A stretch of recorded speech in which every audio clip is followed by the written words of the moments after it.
my fear. I'm clutching you so tight, afraid to lose. I retreat more each night. Where is my voice? I've muted myself, and in my shyness, it's you I repel. I will find my way to express my voice. I must find my way to ignite my spark. Find my way to me, so we can be we. Find my way. The fractures between us rise into view. I cling to the scraps of the care that falls through. Where is my strength? I've crumbled apart, hiding from the truth. I've shattered my heart, but I will find my way to regain my strength. I must find my way to restore my will. Find a way to me, so we can be we. Find my way.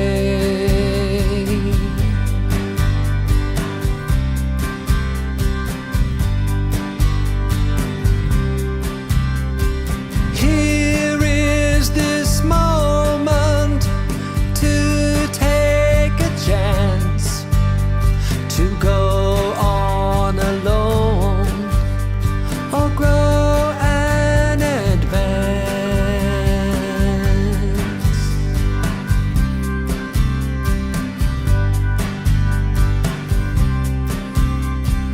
I will find my way to express my voice. I must find my way to ignite my spark. Find my way to me, so we can be we. Find my way. I will find my way to regain my strength. I must find my way to restore my will. Find my way to me, so we can be we.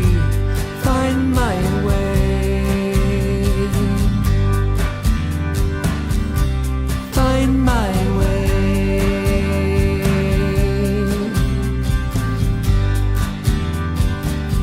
I'll find my way. Happy Sunday, everybody. Thank you for finding your way to Sunday Live with Caleb. That's me. Where every week we bring you music from new and exciting artists across the world. And without further ado, I'd like to bring Joe Price, my sidekick, on board. We missed him last week, you know. He was out doing something. I don't know what. Let's find out. Hey, Joe, are you out there? Yes, I am. Yes. So Yes. you weren't here last week. What happened? What's going on? Well, I was out with my mother celebrating her birthday, and it was pretty much an all-day affair. It happens once a year, and this year it happened to happen on a Sunday, and as such, I was called away. And it's rare that I'm called away. It doesn't feel right having a Sunday without being here online. So I'm happy to be back. It feels normal and wonderful to be here. Normally I would rib you a little bit more, but hey, it's Mom. Mom, number one. So happy birthday to your mom. And just, I'm saying, that was a worthy reason. Like, if you're going to write an excuse note, that one passes. Better than a doctor's note. Yes, it's a note from my mother. Nice. Well, one of the interesting things about Zoom, which we do the channel through, is it will pick up whoever last made a noise. So we already got a prequel of our guest today, and some folks are asking me, I said I should set it up with Skype. I guess Skype will allow us to do multiple things, blah, blah, blah, blah. And I'm like, I've gone through so much in the last 10 months, 9 months to get this show up and running in a stable way. I'm afraid of touching anything. So, yeah. I say if Apple does it, I think you can do it. Oh, don't get me started about Apple. Well, hey, you're jumping on pre-slide. We haven't even showed your slide yet. Let's show your slide, and then we'll all get to chatting. Sorry, I'm too excited. Okay, this week, our guest is Robbie Heights, artist, producer, DJ, character extraordinaire. Hot Cheeto enthusiast. Hey, Robbie, how you doing? Fantastic. How about you? I'm doing great. You know, cannot complain. We were talking pre-show about no matter what your complaints are, you have to admit there's a lot. There's a lot you have in your life and that other folks don't have. And maybe you should tap down your complaints a little. I can get grouchy when things aren't going my way. And then I have to remind myself, I did not have to walk anywhere to get water today. I'm okay. So I'm assuming you didn't have to walk anywhere to get water today. I did not. Well, to my kitchen, if that counts. Oh, but, good it's counter. funny, whenever I go through a rough day or like something, kind of inconveniences me in a way, I'm always like, you know what? My life's too good not to, to let this ruin my whole day for me. So I'm just going to keep going and, continue having a good day. Awesome. And I recommend that for everybody. Take a moment, take a deep breath, put things in perspective, do your chair yoga. I actually started doing chair yoga every Tuesday morning with E. Fleishman, who is on an earlier episode and is a standard singer, like jazz and whatnot. And she also does yoga. And I realized I needed that hour once a week for someone to just say, turn off your mind, move your body in deliberate ways. And if you've never done yoga, it seems crazy. My wife, after a decade of being a optical chemistry lasers project manager for a national laboratory, decided that she was tired with her, doing everything related to her PhD. Yes, I call her doctor. And she became a gym trainer. And loved it and was like, wow, this is so much better than being a project manager for laser destructive devices. And she will look at me doing yoga and go, that's not real workout. You got to do a real workout. That's not real exercise. And that's not hard. You're just sitting there. Man, folks, if you've never done yoga, it's hard. It's not easy. I have to agree with you because the first time I did yoga, I walked in and I'm like, I'm in shape. This is going to be a cakewalk. And I'd say after 10 minutes, my whole body was shaking. I was just like, how are these guys holding these poses? Oh my God, my legs and my whole body. But I can vouch for that it's a workout. That is a good vouch. If you're in shape and 10 minutes later you're like struggling. Well, this is chair yoga, so it's very light. It's very gentle, like, little leg movement, just getting going. But it's very focused on breath. And for folks that think yoga is just like calisthenics or poses, yoga is breath work. It's being aware of your breathing and changing your breathing while you're doing other stuff. And I described an hour of yoga as 3 phases. 20 minutes of, oh, wow, okay, yeah, that's nice. I hadn't been focused. Yeah, I'm doing something. And then 20 minutes in it, your brain goes, I don't want to do this. Stop it, stop it, stop it, stop it. For about 20 minutes, you want to do everything but run, stop it. Oh, I'm too busy for this and all this stuff. For 20 minutes, you get this, like, your brain is just rebelling. And then 20 minutes later, your brain goes, this is the best thing ever. Why don't you do it more? Once those endorphins kick in, you're like, yeah, this is my stuff. That's true. It's probably the endorphins. I like to think of it as that my willpower pushed through and broke my monkey brain. But you're right. It's probably the endorphins. Well, maybe a little bit of both.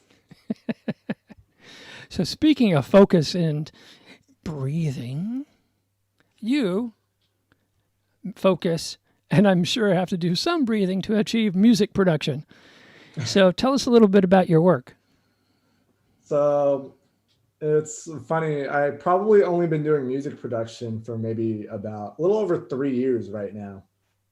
And it all started when I was working my regular 9-to-5 job over in Silicon Valley. I was working as basically a test engineer for a satellite manufacturing company. And it's some really cool work over there. But for me, it just wasn't something that I was excited to work about or to work on every single day. It just, it didn't fit me. And for a while I was working, I was like, what do I want to do? And so I tried music and I instantly fell in love with it.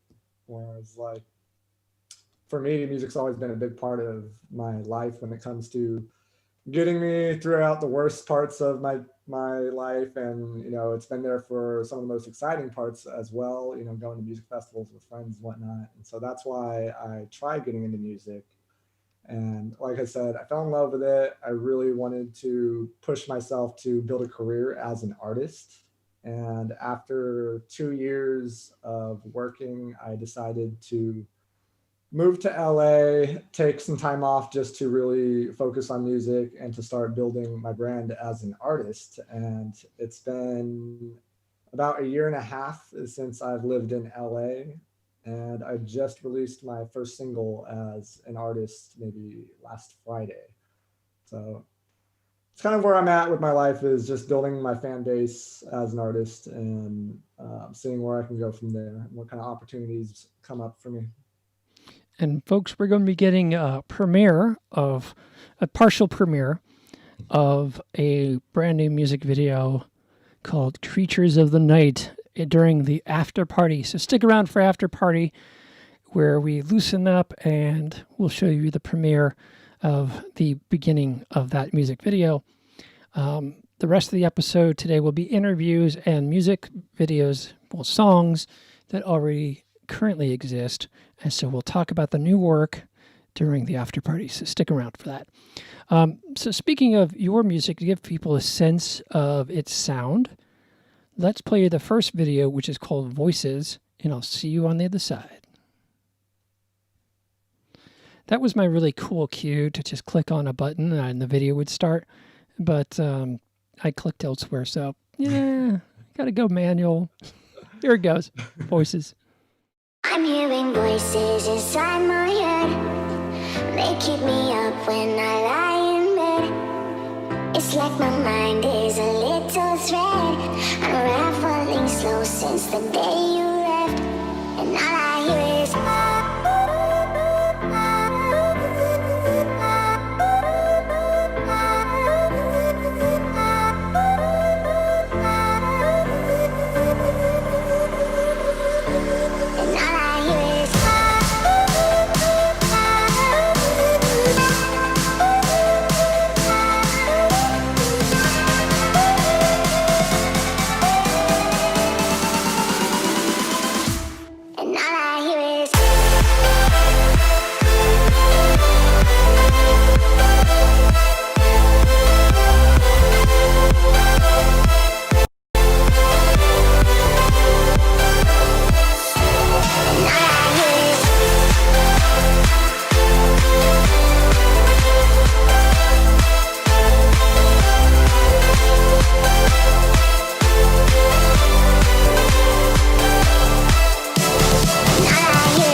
inside my head. They keep me up when I lie in bed. It's like my mind is a little thread, unraveling slow since the day you left. And all I hear is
Hi, everybody. This is Sunday Live with Caleb, and we are here with Robbie Heights, and that was a track called Voices. So tell us a bit about Voices and how that came about and your work with various artists. So Voices was actually a remix I did for a remix competition, and it's for probably one of my favorite producers out there named Kashmir. And so he hosted a remix contest, and I tried to incorporate my style into that remix, which is a lot of progressive house played at 128, where I want most of my music to have lyrics so people can sing along, but then also some kind of energetic part, which is commonly known as the drop in EDM. And so it's structured in a way where, you have your sing along part, things get very exciting, and then you have your moment when you jump up and down on the drop part. But I finished that track in maybe a week because I was going through a little bit of, I guess, writer's block in a way, where I wasn't really releasing any music at the time. And I forced myself a deadline to just, pump something out and get something out there, and being okay with my music not being perfect. And so, in that week, I pushed myself, finished the track, sent it into the remix contest. It didn't win, but I was just happy that I was back in the groove of making music and putting stuff out there. All right. So for our audience who are in the know, what is EDM? So EDM is this giant umbrella of music genres, which it stands for electronic dance music. And it incorporates or encompasses everything from, I guess, house music, dubstep, trap music. There's trance. I mean, there's a lot of different subgenres in there that's categorized under it. But it's just a lot of that combines, a lot of synthesizer sounds and organic sounds. But it's just again, it's a generic umbrella of just dance music in general. Now, I like EDM. I must admit, I have a little bit of trouble with the charts around EDM because Gary Newman's last album, and he's famous for cars and this electronic music craze in the 80s, late 70s, early 80s. And he released his last album, and he came in #1 on the electronic chart because he's famous as an electronic guy, right? They removed him. Billboard removed him because they said, you're not electronic enough. Because now Billboard considers only EDM to be electronic music. Now, I understand, because the reality is rock is electronic now, country is electronic, everything is electronic. If you watch the Macy's,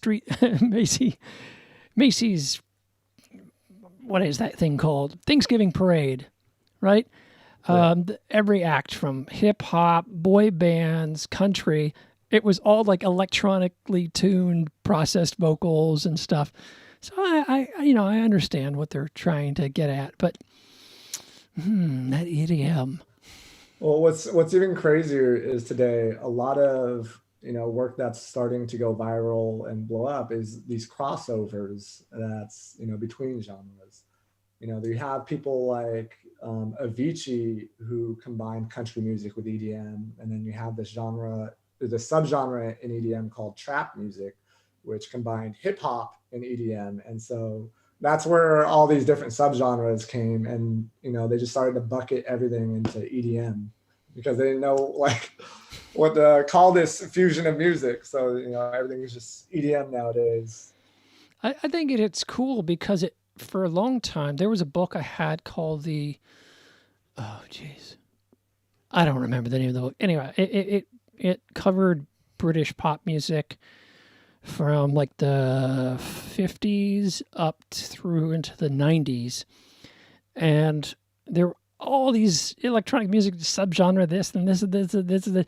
And it just became this fragment. And then it got gathered at the 90s into two things. It was called the Supermarket of Style. And what was the other one? Anyhow, I think we're in that same place, but it's not just groups of electronic music that is now going into these meta genres, but it's all popular music, country, hip hop, rock. It's you know, in the 90s, the mashup between Aerosmith and like Run DMC, that was like, oh my God, those two worlds never touch each other. Now it's like 50 different worlds. It's Arabic music in one bar. It's maybe like Central American or Caribbean and country and rock, all like within like less than a minute of a pop track. All those elements are all in their habit. Indian music. I think it's really cool. It really shows that like the barriers are breaking down and these sort of fiefdoms, because I remember meeting people back in the day who were like, oh, I only listen to sub-house electronic drop. And you're like, what? Like that's the only music you listen? Oh yes, I only hang out with those people. And that's gone. I mean, it maybe seem like old news now, but Old Country Road was a huge breakthrough, right? Where you had hip hop and country coming together, being legitimized as a top country hit. And, you know, those were two genres that historically were just considered culturally, not musically, but culturally separate. And that wall is down. Yeah, I was talking to a lot of my friends during that time when Old Town Road really was big, and it just was sad to see that they took it down just because it wasn't full on country, but it did so well, and like people got, I guess the diehard fans of the genre, you know, they got upset that it wasn't full on country, and you know, it is what it is. Yeah, they took it down, but they had to put it back up, right? I actually don't remember if they put it back up. I totally forgot. Well, I remember Billy Ray Cyrus ended up doing a feature on it, and so that also put it back up on the country top number ones. I'll have to look into it. I think after Billy Ray Cyrus came out and backed it, it suddenly went back up, and it was like it needed someone to say, this is okay. Folks, this is okay. Really, really put away the knives, put away the fork, you know, the machine guns, whatever. This isn't a big deal. It's just entertainment, folks. It's just entertainment. Don't be threatened by it. So, yeah. And then you mentioned like 128, and I don't think most people on here know what 128 is. I think there's one guy on Twitch who knows what 128 is. So what do you mean by 128? Yeah, sorry, I'm getting into producer jargon over here a little too much, but 128 is the BPM that I generally work in. Just because for me, by the way, folks, BPM stands for beats per minute. God, I gotta stop using acronyms over which here. Really stands for how fast is the song. That's what it means. So you just get in these depths and layers of music terminology, and I know this, but people are like, what the heck are you talking about? Can we make a swear jar for me, except instead of swearing, it's whenever I talk producer jargon? All right, folks, give us your PayPals. This is the opposite. Usually when the artist is on my show, they post their PayPal to get paid. And in this case, all the audience is going to have a PayPal jar. And every time you say an industry jargon that they don't know, they get paid. I gotta stop with that. Well, this is your schooling right here, man. You're going to make the big time. I'm gonna school you and prep you for the big time here tonight. So every genre of music generally has I don't want to say standardized, but a common beats per minute, again, which is the speed of the song. And so for the genre that I want to focus on, most commonly it's at 128 beats per minute. Cool. All right, we're going to play, I think this is called Cub Sport Summer Lover? Summer Lover, yeah. Okay, Cub Sport is maybe as well. Who you remixed or something. The song is called Summer Lover.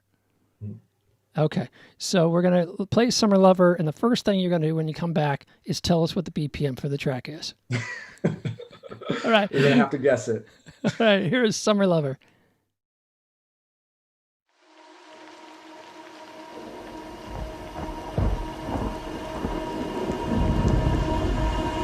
Baby, you know I never had a summer with another. I always get burned. Baby, yeah, I've been hiding in shadows, riding my highs and my lows in the sand. Baby, the waves are crashing down on me, felt like I forgot how to breathe without you. Baby, with you I'm hanging out at 10. It's easier than when I'm not around you. I'm gonna take you to the beach. I'm gonna take you to the water. I'm gonna take you to the beach. I'm gonna take you to the water. I'm gonna take you to the beach. I'm gonna take you to the water. I'm gonna take you to the beach. I'm gonna take you to the water. I'm gonna take you to the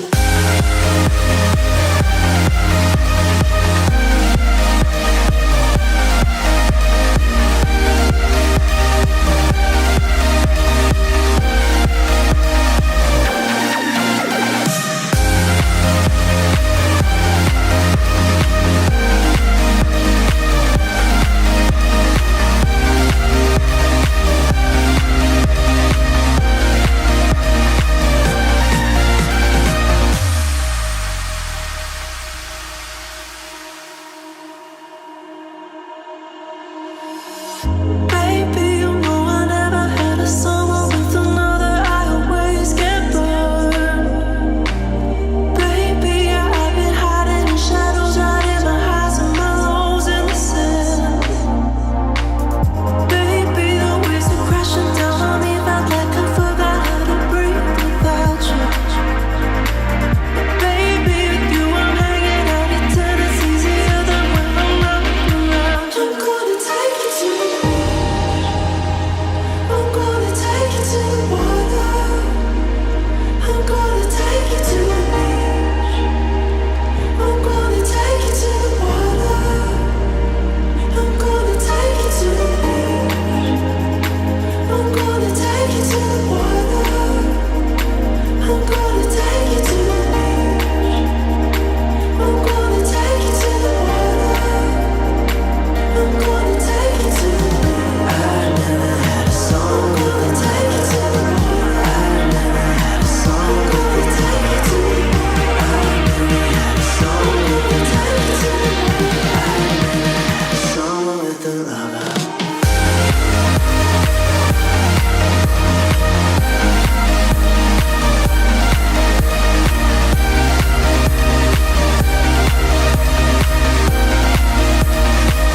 gonna take you to the beach. I'm gonna take you to the water. I'm gonna take you to the beach.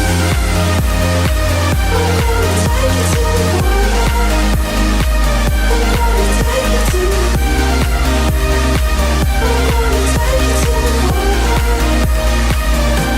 take you to the beach. I never had a song. I'm gonna take you to the water. I never had a song. I'm gonna take you to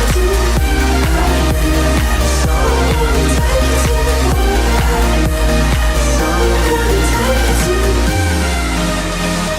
I'm gonna take you to the water. I'm gonna take you to the beach. I'm gonna take you to the water.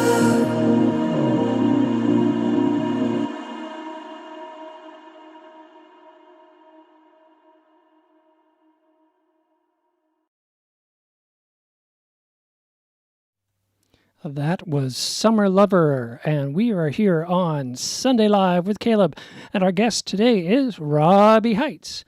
So, following up on our previous question, what was the tempo of that track, and just tell us a little bit more about the song. Oh, and is it the same genre as the previous track, or is it its own subgenre? So it's all the same genre because that's kind of the direction I wanted to identify myself with, is specifically that kind of genre. So it was 128 beats per minute, as I mentioned earlier. And the idea behind it is in electronic music, the beats per minute generally dictates how you dance to a song.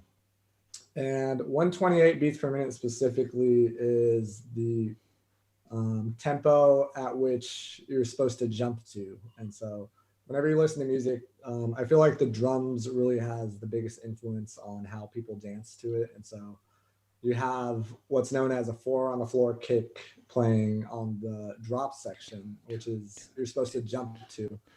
And in other genres, you have, I guess, what some people will call head banging or neck breaking, in which you just bob your head up and down. And there's a bunch of different ways to dance to music. But again, that's specifically why I chose 128 beats per minute, because I want people to jump to my music. And then I also want lyrics, of course, so people can sing. So at the end of the day, I just want people to jump and sing. I think you should do a track just like this last track. Put just the ever so slight sprinkle of country music and call it like hyper line dancing. It'd be like fast line dancing. And it'll be a bust out. It'll be a whole new genre nobody ever done. And people will... You got to come up with the dance, though. Is it going to be a TikTok viral dance? Absolutely. Then use TikTok. For anybody that doesn't know TikTok out there, it's like, little clips. It's kind of like what YouTube was and a lot of channels were in the beginnings, where you just do it like a fun thing and you have to do it and distill that fun thing to something really quick and entertaining.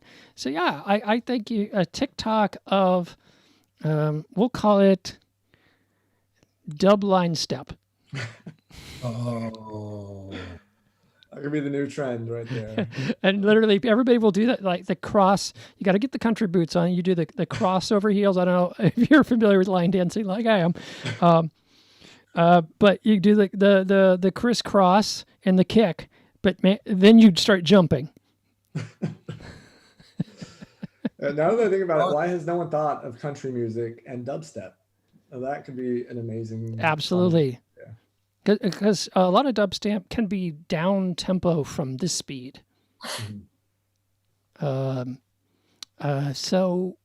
especially when you get into the drop and warble and all this stuff. Another little tip to folks listening to electronic music: whatever scene is blowing up, 6 months from now or a year from now, everybody will be telling you how it's dead.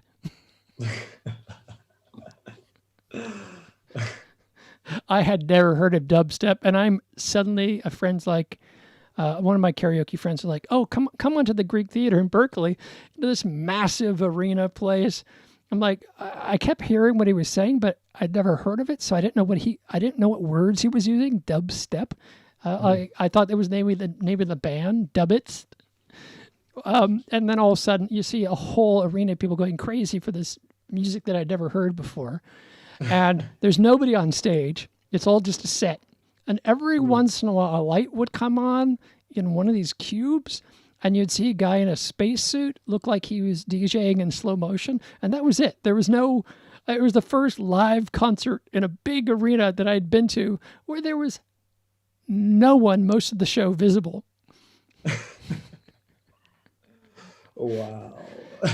What's funny is I've been to quite a few dubstep shows, and the funniest thing to me is to watch people on the drop part, because I guess dubstep is supposed to be what's known as neck breaker music, where you just bob your head up and down like that.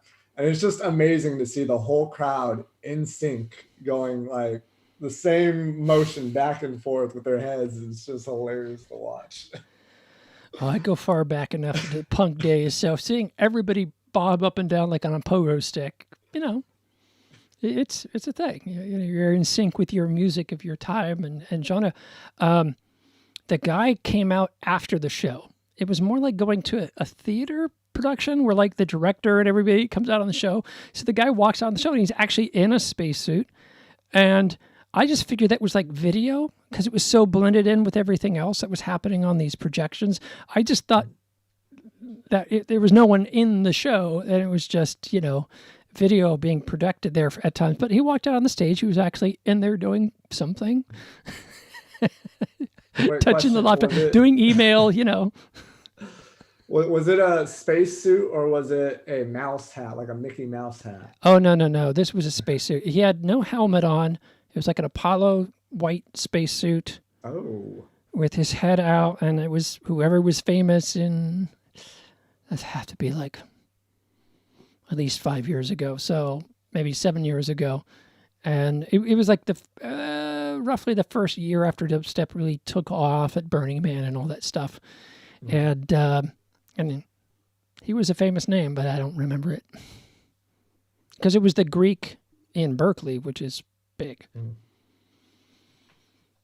So, there goes your dubstep lesson to all you folks out there listening. Now you are hip Dubstep with the 101. kids. So dubstep's still alive. Yes, very well alive. In fact, I think it's funny. I feel like it's very, very popular in the US, but not so much outside the US as much. Like there is some like level of popularity to it, but I feel like in the US, it's extra popular. But I feel like in a way, dubstep was kind of a combination of electronic music and grunge music, or like some metal and all that, but which is probably why it's popular in the US. It definitely was more experimental in the sounds. I was this first concert I'm at, and I'm used to electronic music being more like, let's be nice to people, let's be fun, we're dancing here. And it was like abrasive and abrupt, and I was like, wow. I didn't realize the masses could ride with this. It seemed like Dan's electronic music was mixed more with like more like art school electronic. Well, your music doesn't include dubstep from what I've heard. No. It's definitely more of like that last one. I feel like I'm at the beach. We're partying at the beach. We got pina coladas. It's very, very friendly sound. Yeah. Well, that's what I personally enjoyed the most when it comes to music, because I like a lot of melodic elements rather than strictly percussive or sound, or I guess some crazy sound design and all that. But yeah, I wanted to focus most of my music on melodic elements, which again was why I wanted there to be a lot of singing in it so people can sing along. And so that's ideally what I want to focus on. Be able to jump up and down and sing along. Well, here's another piece called Part-Time Lovers that is in a different tempo, if I remember correctly. And, before we jump into Part-Time Lovers, Summer Lover, which artist was that did you work with on that? So that was also a remix. So prior to my release last Friday, I'd only been working on remixes, and the reason why is because, again, I wanted there to be vocals in my tracks, and remixes was an easy way to get vocals that are professionally done and incorporate them into your music. And ideally, I wanted to just strictly have remixes available, so that way when I started working or wanting to work with other vocalists on tracks, I had something to showcase of my style and what I wanted to do with their singing and their writing and whatnot. And so that's why I started with remixes, and then now I'm trying to graduate into doing more original music with other vocalists as well. Cool. And folks, we do have a premiere of an original track going to happen in the after party section of today's show. But for now, Part-Time Lovers. Boy, make your choices. Tell me what's that supposed to mean. Ooh, boy, make your choices. Tell me what's that supposed to mean. Ooh, boy, make your choices. Tell me what's that supposed to mean. Ooh, boy, make your choices. Tell me what's that supposed to mean. I need a lover. I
That was Part-Time Lovers Remix by Robbie Heights.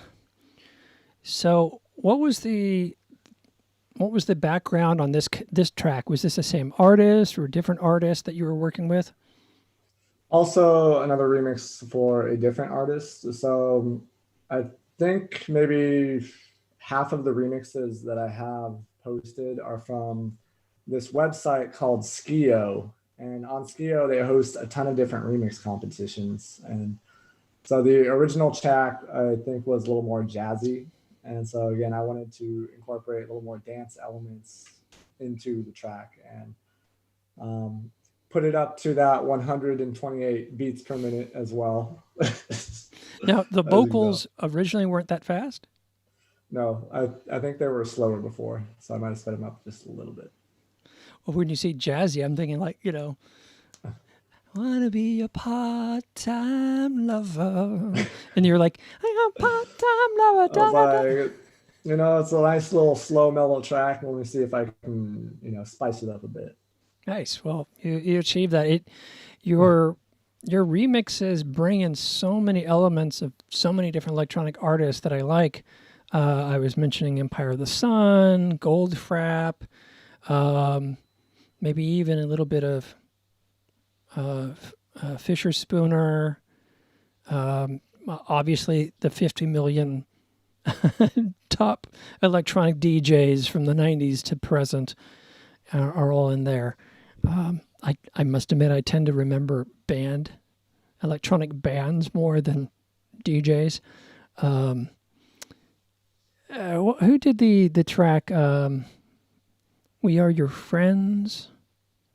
The one that's like, we are That's it. your friends. So I'd never heard of them. A friend of mine was crazy about them. So we went to the Treasure Island Music Festival and they went up there and I'm like, eh. And it was like that one song was what they had, right?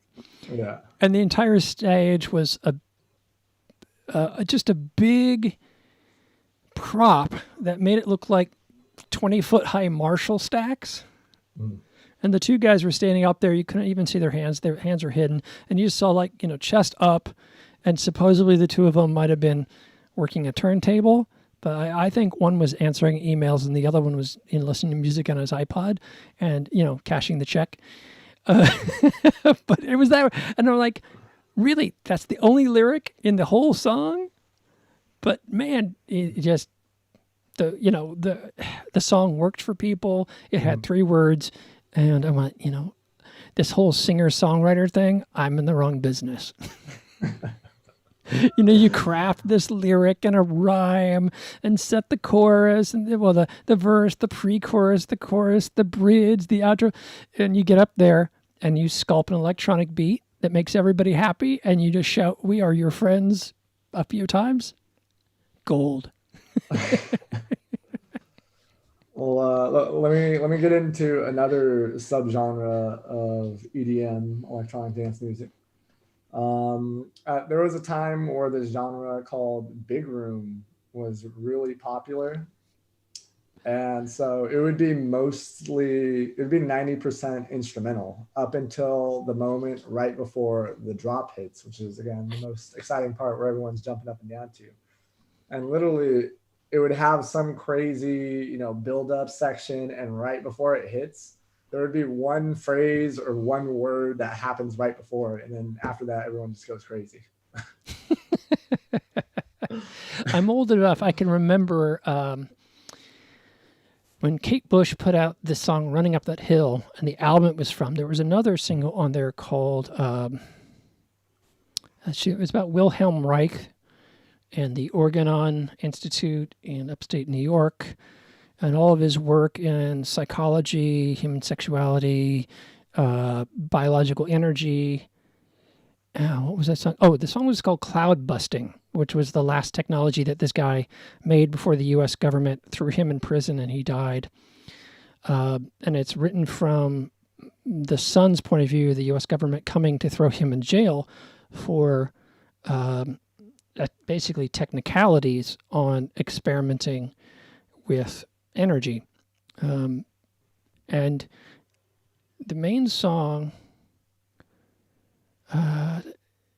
Yeah, cloud busting. I'm cloud busting at the end, but there's just one lyric in the chorus. And, you figure this artist, he built this song. It was based on this child's book about his parent and what happened to him as a scientist in the United States in the 50s and all this stuff behind it. But there was one little phrase, and, I just know something good is going to happen. Was one phrase from that song. And she released it as a single, made a music video where she played the song, all this stuff, right, as an artist. And a dance club track came out and they used that one phrase. I just know something good is going to happen. That was it. And I think that outsold anything that she did. She probably got more royalties from that dance track than everything else. Yeah, it's funny. Like, I was talking about Big Room, right? Yeah. So one of the most popular songs in that subgenre, the only word they say right before the drop hits is tsunami. And everyone goes wild after that. You just have this big up. They're like, tsunami. And then everyone goes crazy. That's the only word in the track. Growing up, I loved all these different experimental pop groups and whatnot. And we all had our cassettes and our little boom boxes, and we would torture friends with our music or your music and whatnot. And I had a buddy, he only listened to classical music, so Baroque music, classical music, romantic music, maybe a little into the 20th century with some Aaron Copland or something like that. All instrumental. And I would paint this pop stuff all the time. And he just hated me for it. And I just completely lost my train of thought. But yeah, this whole like pop music versus instrumental music. And, my father said, if it doesn't have words that tell a story, it's not music. Oh, that was what I was going to say. So I was always like in this debate with him. He's like, that's not real music because it has lyrics. And I was like, that's not real music because there's no song, there's no idea. And the remake, I'm going really down the rabbit hole here. The remake of Alan Parsons Project's first album, the Tales of Mystery of Edgar Allan Poe, something like that. The CD version had Orson Welles doing an introduction where he talks about this exact subject. And in the reading, he says, without words and ideas, it's just music. It's just noise. But you put an idea to that sound, that's real music. And so in this case, all the song needs is the word tsunami. And all of a sudden, everybody has that same idea. If folks haven't heard a drop, it's like this big buildup of music and then, a drop of the music and then boom, going into something that's far more energetic. So tsunami describes the music perfectly, right? Yeah, that song definitely tells the story. And what's funny is the artist that made it talked about that with the track. Although he didn't mention anything about tsunamis when he said he was about the story he was envisioning. He's like, oh yeah, I imagine, this war general with a bunch of troops getting ready to storm a place, and literally there's nothing about tsunami.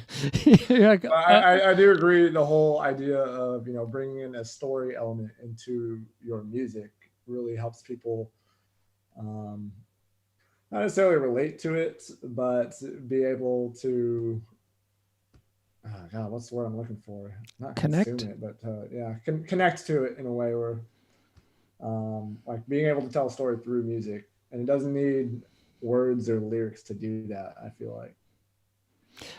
And now that I think about it, folks talk about how they write a song, but the song means something different to everybody. And if you just have like 3 or 4 words in the song, I think maybe you actually open that up for people. Like more people can connect with that more generic statement than if you get really intellectual in your verses and you're trying to tell this story and go into this detail. So you actually may convey your concept more strongly with less words.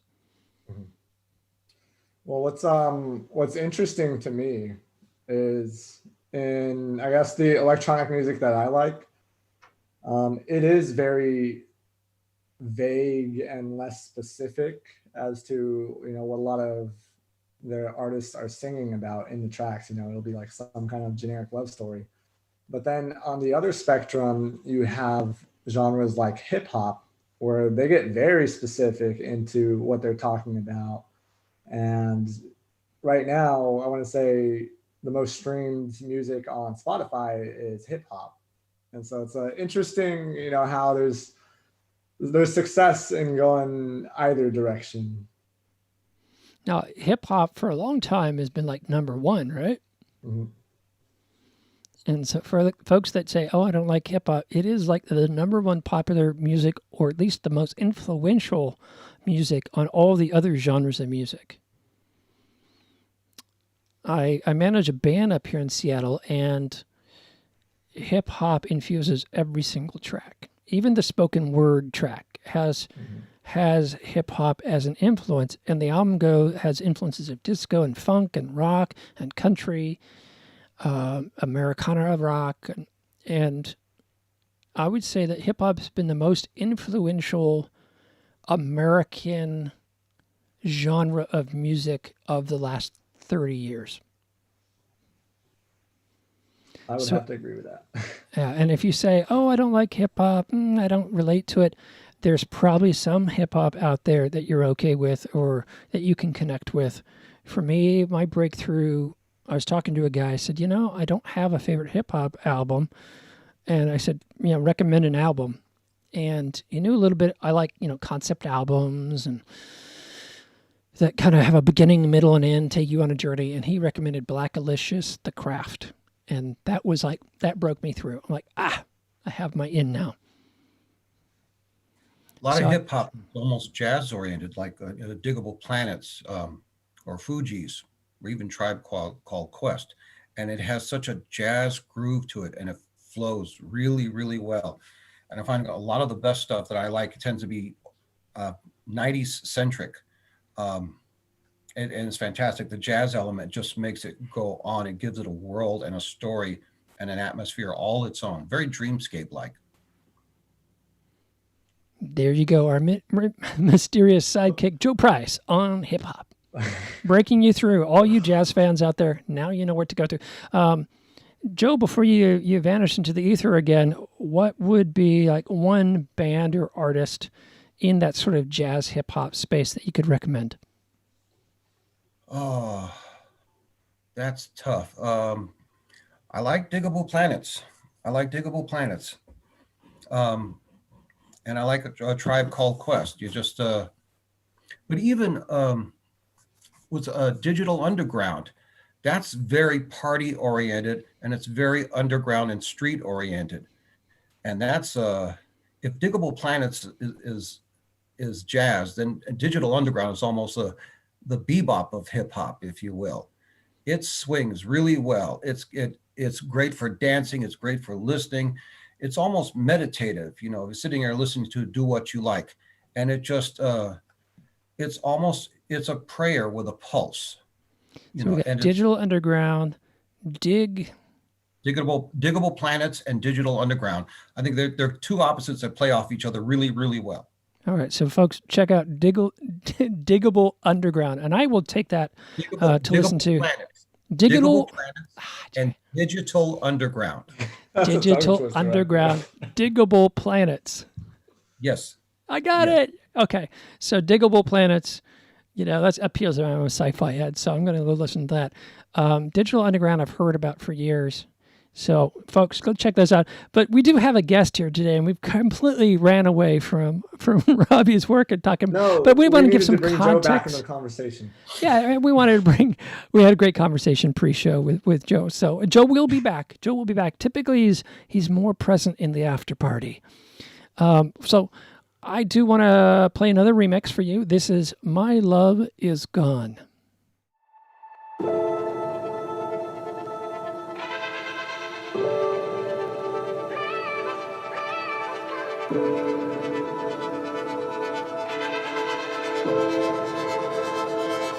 Now my love is gone, running out of sight. Yeah, I keep thinking about you day and night. Cause it broke my heart when you said goodbye. Yeah, I keep thinking about you day and night. My love is gone, my love is gone, love is. My love is gone, my love is gone, love is. My love is gone, my love is gone, love is. My love is gone, my love is gone.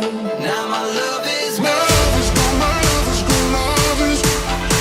My love is gone, my love is gone, love is. now my love is My love is gone, my love is gone, love is. My love is gone, my love is gone.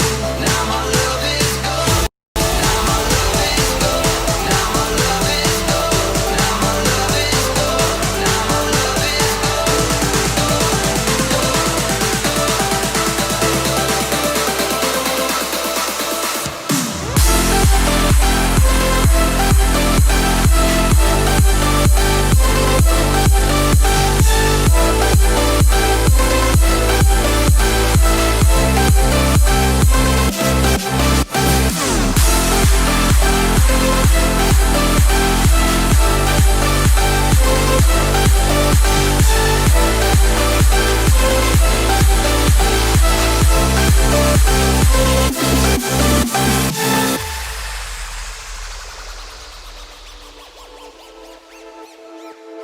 Now my love is gone, running out of sight. Yeah, I keep thinking about you day and night.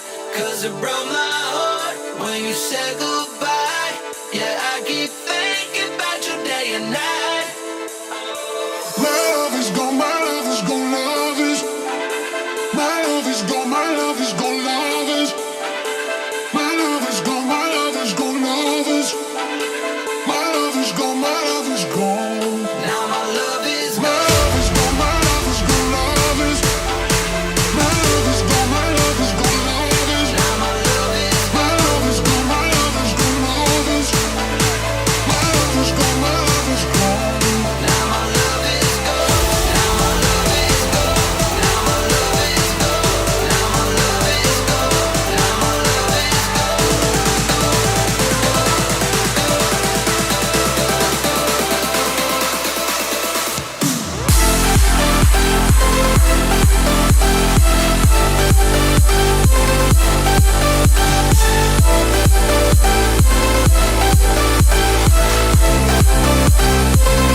now my love is gone.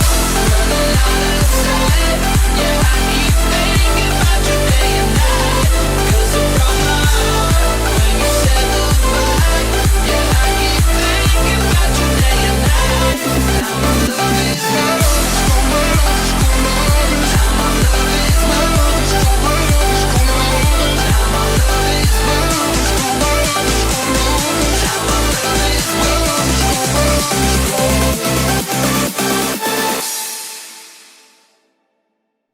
That was My Love Is Gone. We are here with sidekick Joe Price and guest Robbie Heights. So, Robbie, tell me a little bit about that track. And in addition, tell me how you got started with music. All right, so we'll start with the track itself, which was also for a remix contest. And it was a remix for a guy named Jonas Aiden, who does a lot of great tutorials on YouTube for music production. And so I, wanted to, again, incorporate that 128 BPM where you can jump up and dance and then sing at the same time. But for this track, I wanted to push myself with doing something a little more interesting with the vocals. And so I don't know if you guys could hear at the beginning, but there's this kind of robotic texture to the vocals that the guy would, when he was singing. And that was me trying to play around with something called a vocoder, which synthesizes your voice and makes you kind of sound like Daft Punk.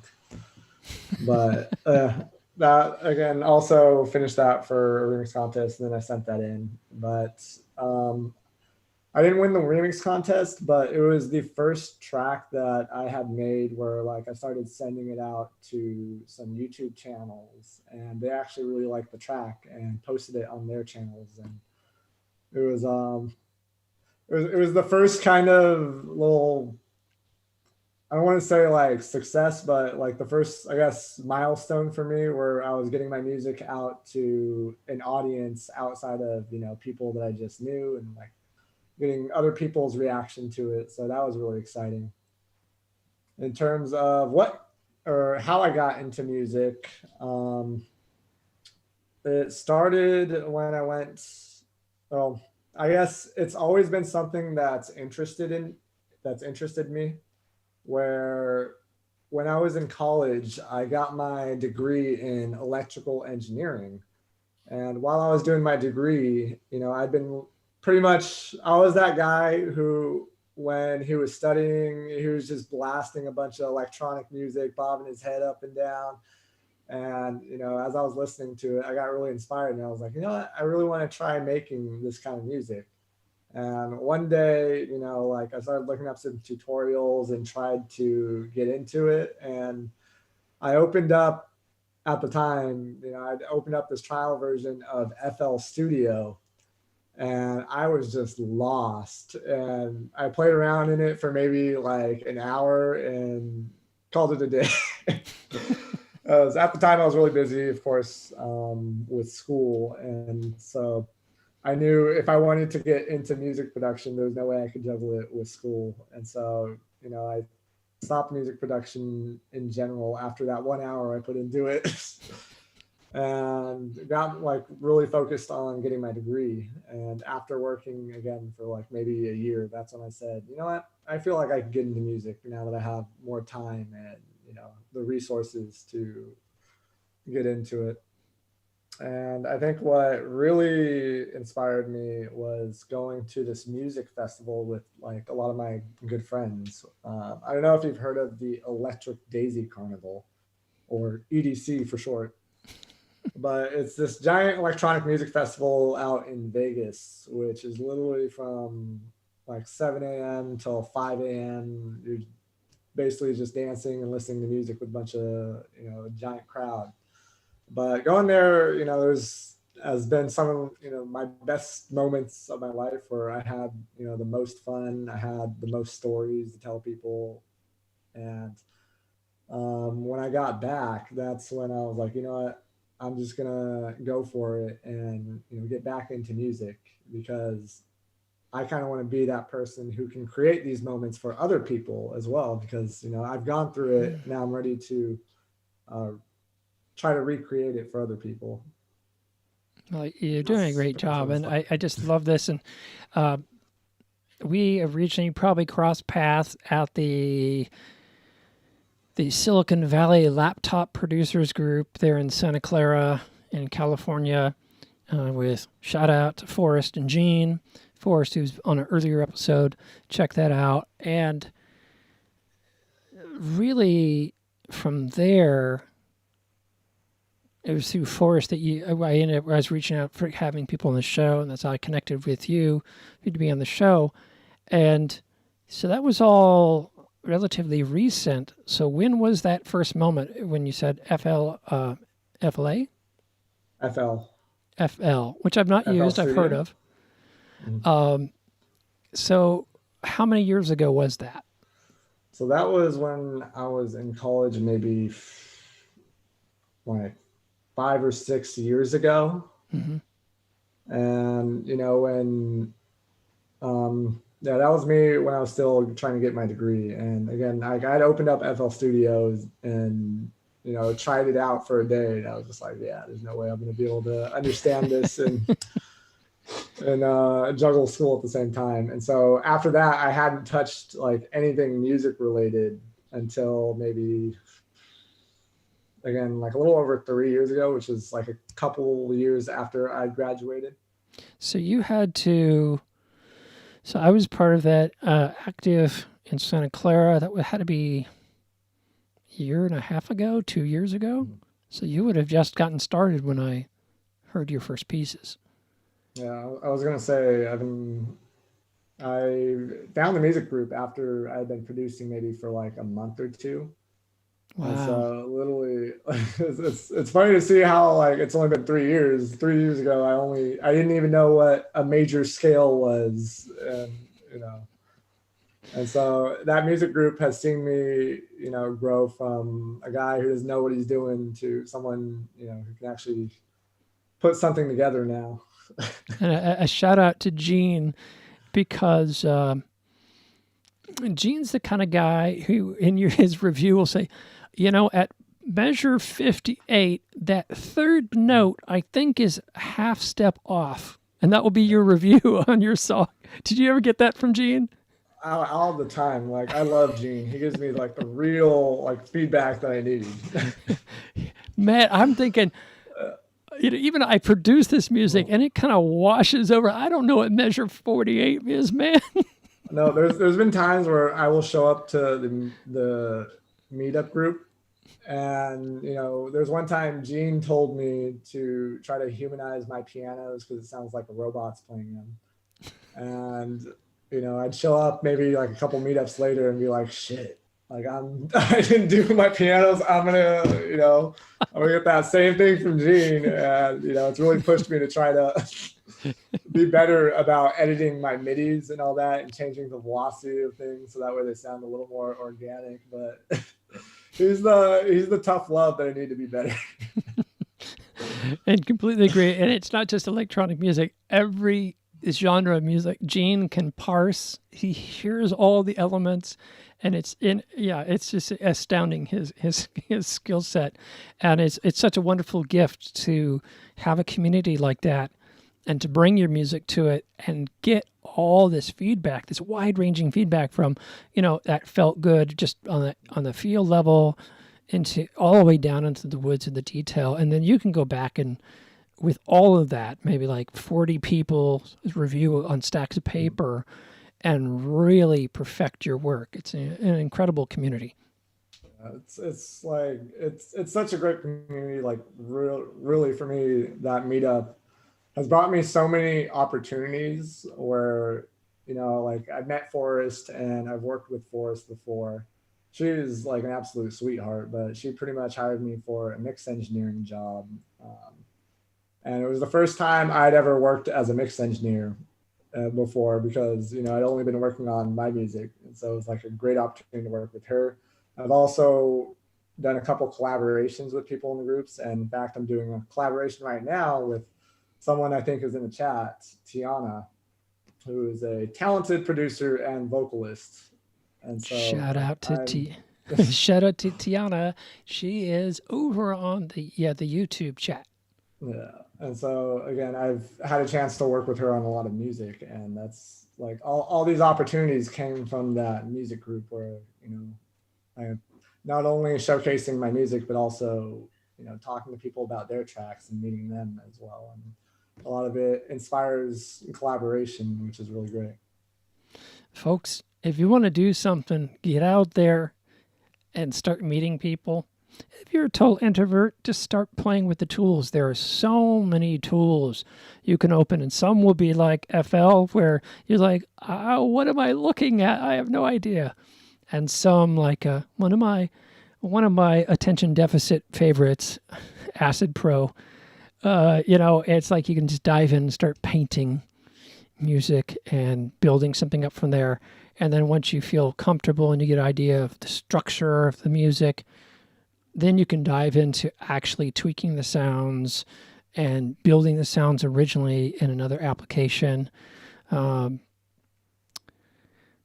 Probably Ableton Live is a bit of a, I don't know about you, but if you've worked with Ableton Live, I find it to be a little daunting. It took me a while to wrap my head around where it's coming from. But, GarageBand, there's a good example. I have a buddy of mine who's now professionally producing, and he started just a couple years ago in GarageBand. So if you think you can't do it and you got a Mac, fire up GarageBand and just start to explore. You will be amazed at the tools, or Captain Chords. if you do have some software that allows you to have plugins, Captain Chords will write you chord progressions for pop songs. There's a tool they have which will tell you the keys of songs that you like, so you can deconstruct them.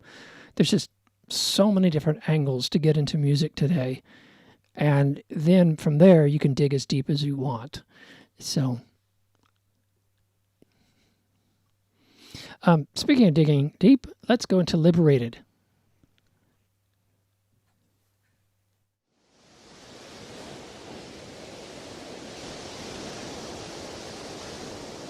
I say that you're feeling down.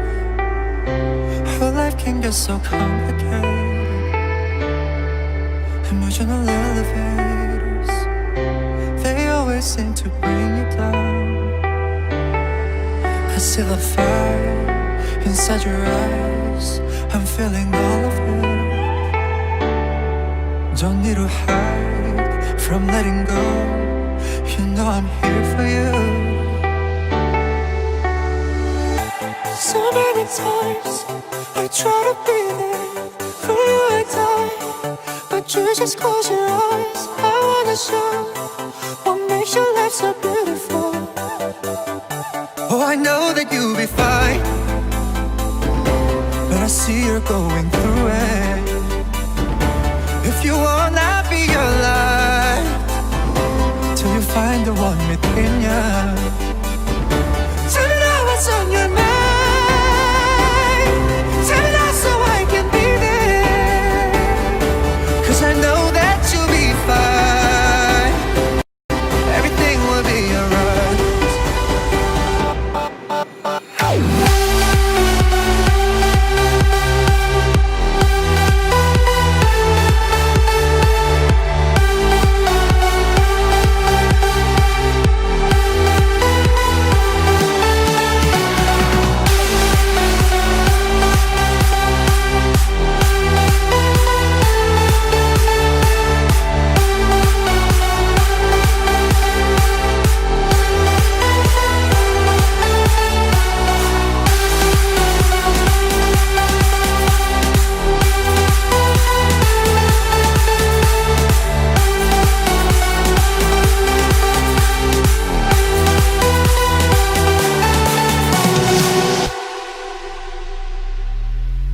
Yeah, when I look you in the eyes, oh, I am sitting right in front of you, and all I wanna do is listen.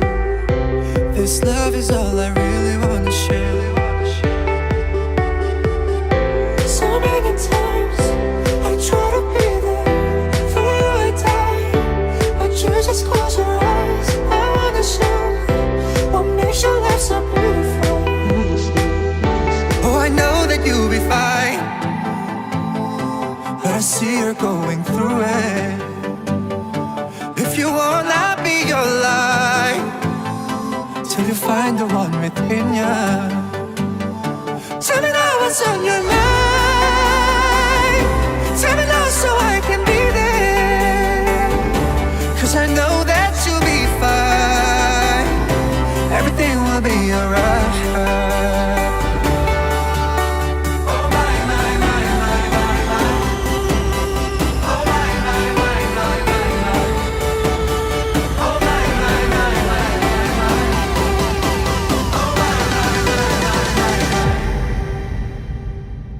Tell me now what's on your mind. Tell me now so I can be there, 'cause I know that you'll be fine. Everything will be alright. I wanna make it right. I wanna make it right. Tell me now what you feel.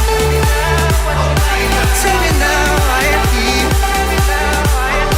Tell me now I'm right here.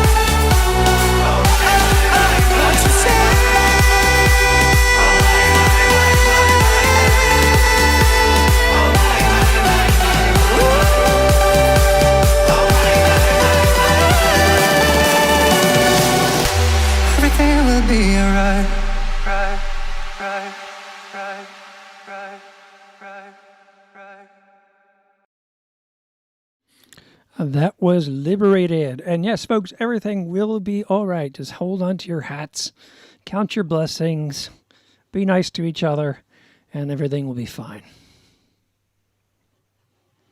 So that was a different singer. And can you tell me a little bit about that project? Also another remix too. So that one was also a contest on Skio, which I found. Again, the original track was a pop track done by an artist named Neve, and I really liked his voice, and I kind of wanted to restructure it again into a more, I guess, my style of 128 beats per minute kind of track. And I remember specifically that one. I wanted to try playing around with some, toms and doing like a tom buildup rather than just the regular snare buildup. So that's why you have those big drums going on where it's like boom, boom, boom, boom, boom, boom, boom. And again, like a lot of my tracks sound very similar in terms of style and structure. And that's kind of what I wanted to bring when I entered for that remix. By the way, I just got around to reading the chat. Oh, wow, there's a good amount of people here. Hi, friends and fam. Just want to do a shout out real quick. Anybody in particular you want to shout out to? How about we go down the list? Hi, Tiana, Sammy, John, Bippin, Richie, Manley. Who else is on here? Kevin, Electric Spartan. I actually don't know who that is off the top of my head, but I'm sure we know each other. Who's Electric Spartan, by the way? And by the way, the visuals were actually done. Pretty much all the visuals on my track have been done by Sammy, who's also in this track, but he's like one of my best friends and who's on my team. Basically my manager. Cool, very cool. Welcome, Sammy. And on my side, shout out to Sharon for being here every week, every episode, and being so supportive of Sunday Live and bringing in friends and family to each episode. Greatly appreciate you. We got James, Jean, Jack from Balanced Breakfast. That's on one. And then over on we got the Facebook Live. We got the Facebook Watch Party. We got YouTube and Twitch. Let's see who's in the watch party. Jeff, Annette, saying hi to all you. And let's see, anybody else over on YouTube?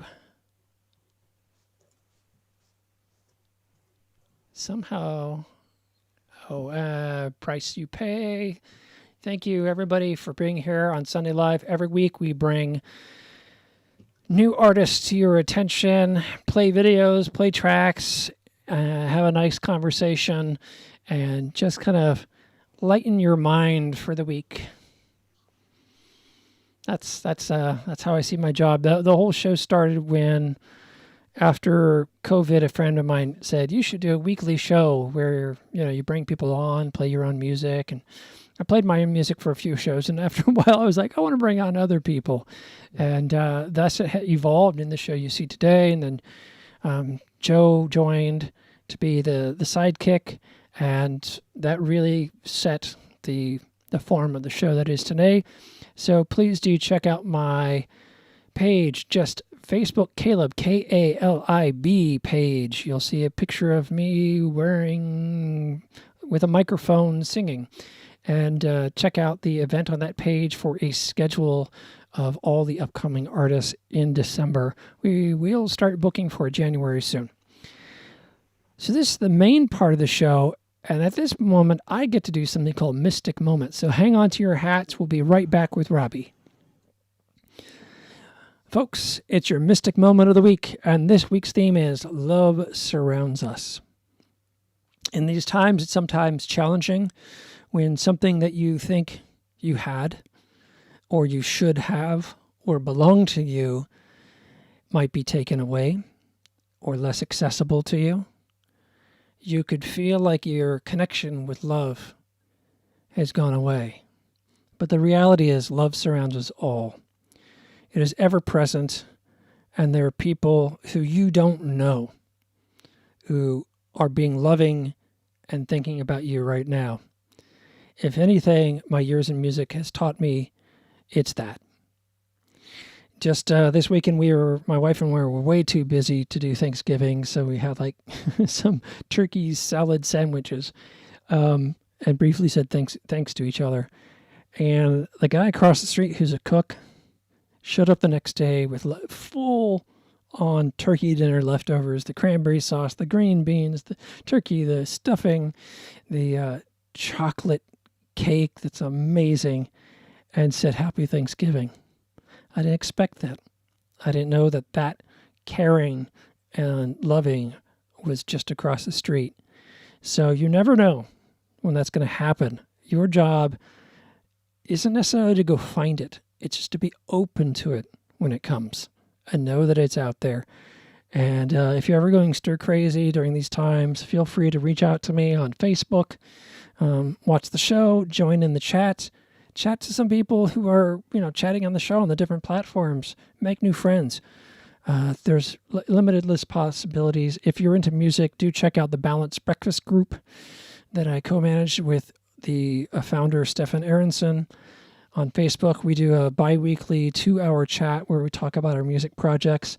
Look up the Laptop Production group managed by Forrest and Gene. Another great community for connecting. And just, keep reaching out and keep reaching out in a positive way. Avoid the negative spaces. There are so many negative traps available for people right now. Just if it feels negative at all and it's not coming from love, you don't need it. Let it go, because there's plenty of love waiting just around the corner. That was this week's Mystic Moment and my challenge to you to reach out in your world. Thank you for everybody chatting.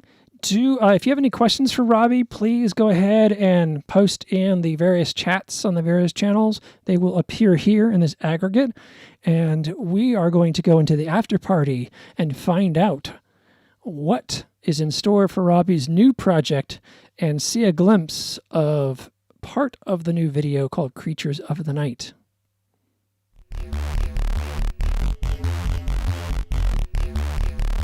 You're watching the after party on Sunday Live.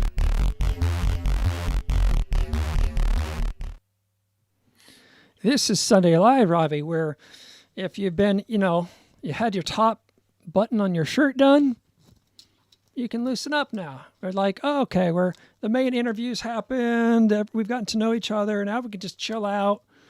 We can interrupt each other more. Which, doing the main thing with Zoom, it's really tricky. You're like offset and how not to interrupt. Now you just talk over each other. It's like being with my family. Well, I wish I had buttons to unbutton, but sadly I'm wearing a crew neck. But you mentioned that during the Mystic Moment to reach out. Well, I would like to reach out to you for some of that chocolate cake you were mentioning, because now I'm going stir crazy. Well, you're down in LA. And Joe's in Berkeley in San Francisco Bay Area, and I'm up in Seattle. I'm not sure this cake is going to make it. I hear the post office isn't shipping cake right now. That's the rumor I heard. That's because we're going to eat it all. It's only like a 13, 14-hour drive. Maybe longer, actually. Believe it or not, just a week and a half, 2 weeks ago, the band that I work with up here in Seattle called Martial Law Band. Check out their album, 12th and Pine. One of the guys doing social media posts, he's like, oh man, sorry, I didn't react to those posts because I was napping before my drive. I said, where are you driving to? Well, the boys are down in LA. I don't know if they flew or how they got down, but they're in LA. And he drove from Seattle to LA straight. I can't imagine. I can't imagine. That's a lot of music. Yeah. A lot of music for that trip. I did the Bay Area. A lot of podcasts. Yeah, I did Bay Area to Portland. once driving, with me driving, and luckily my fellow traveler was into the Talking Heads. We just played every album they ever produced and sang along to them. That really helped. And we stopped. We did have a stopover in Eugene. So, but when I moved my stuff from San Francisco and Marin and San Jose up to Seattle, I stopped off. I finally gave up about Ashland and had to sleep. But then again, I had a truck and trailer with the car on the back, and that was just, I don't see how people can do longer than that. Question for you. What has better food, Seattle or San Francisco? Oakland. Oh, good answer, actually. Oakland, Berkeley is the best food in the world. All right, wait. Oakland or LA? I mean, my experience in LA, I'm sure there's probably some incredible food in LA, but I've never gotten to be in LA as a average Joe. I've always been there to visit friends, family, really the parents of people. So I've never got to really explore LA like grassroots food like I did in Berkeley and Paris and San Francisco, Seattle. I give Los Angeles has a better diner food, and Oakland has better ethnic food. I'm from Oakland. I lived there a few years, and Oakland got me very fat, shall we say. Me too. I will give you that one.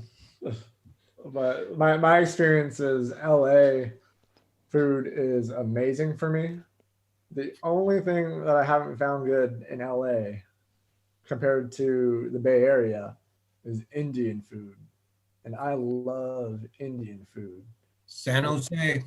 Yes, San Jose. I can go to the cheapest Indian food place in San Jose and get better than anything else that I pay for in LA. Indian and Ethiopian. San Jose's got a beat.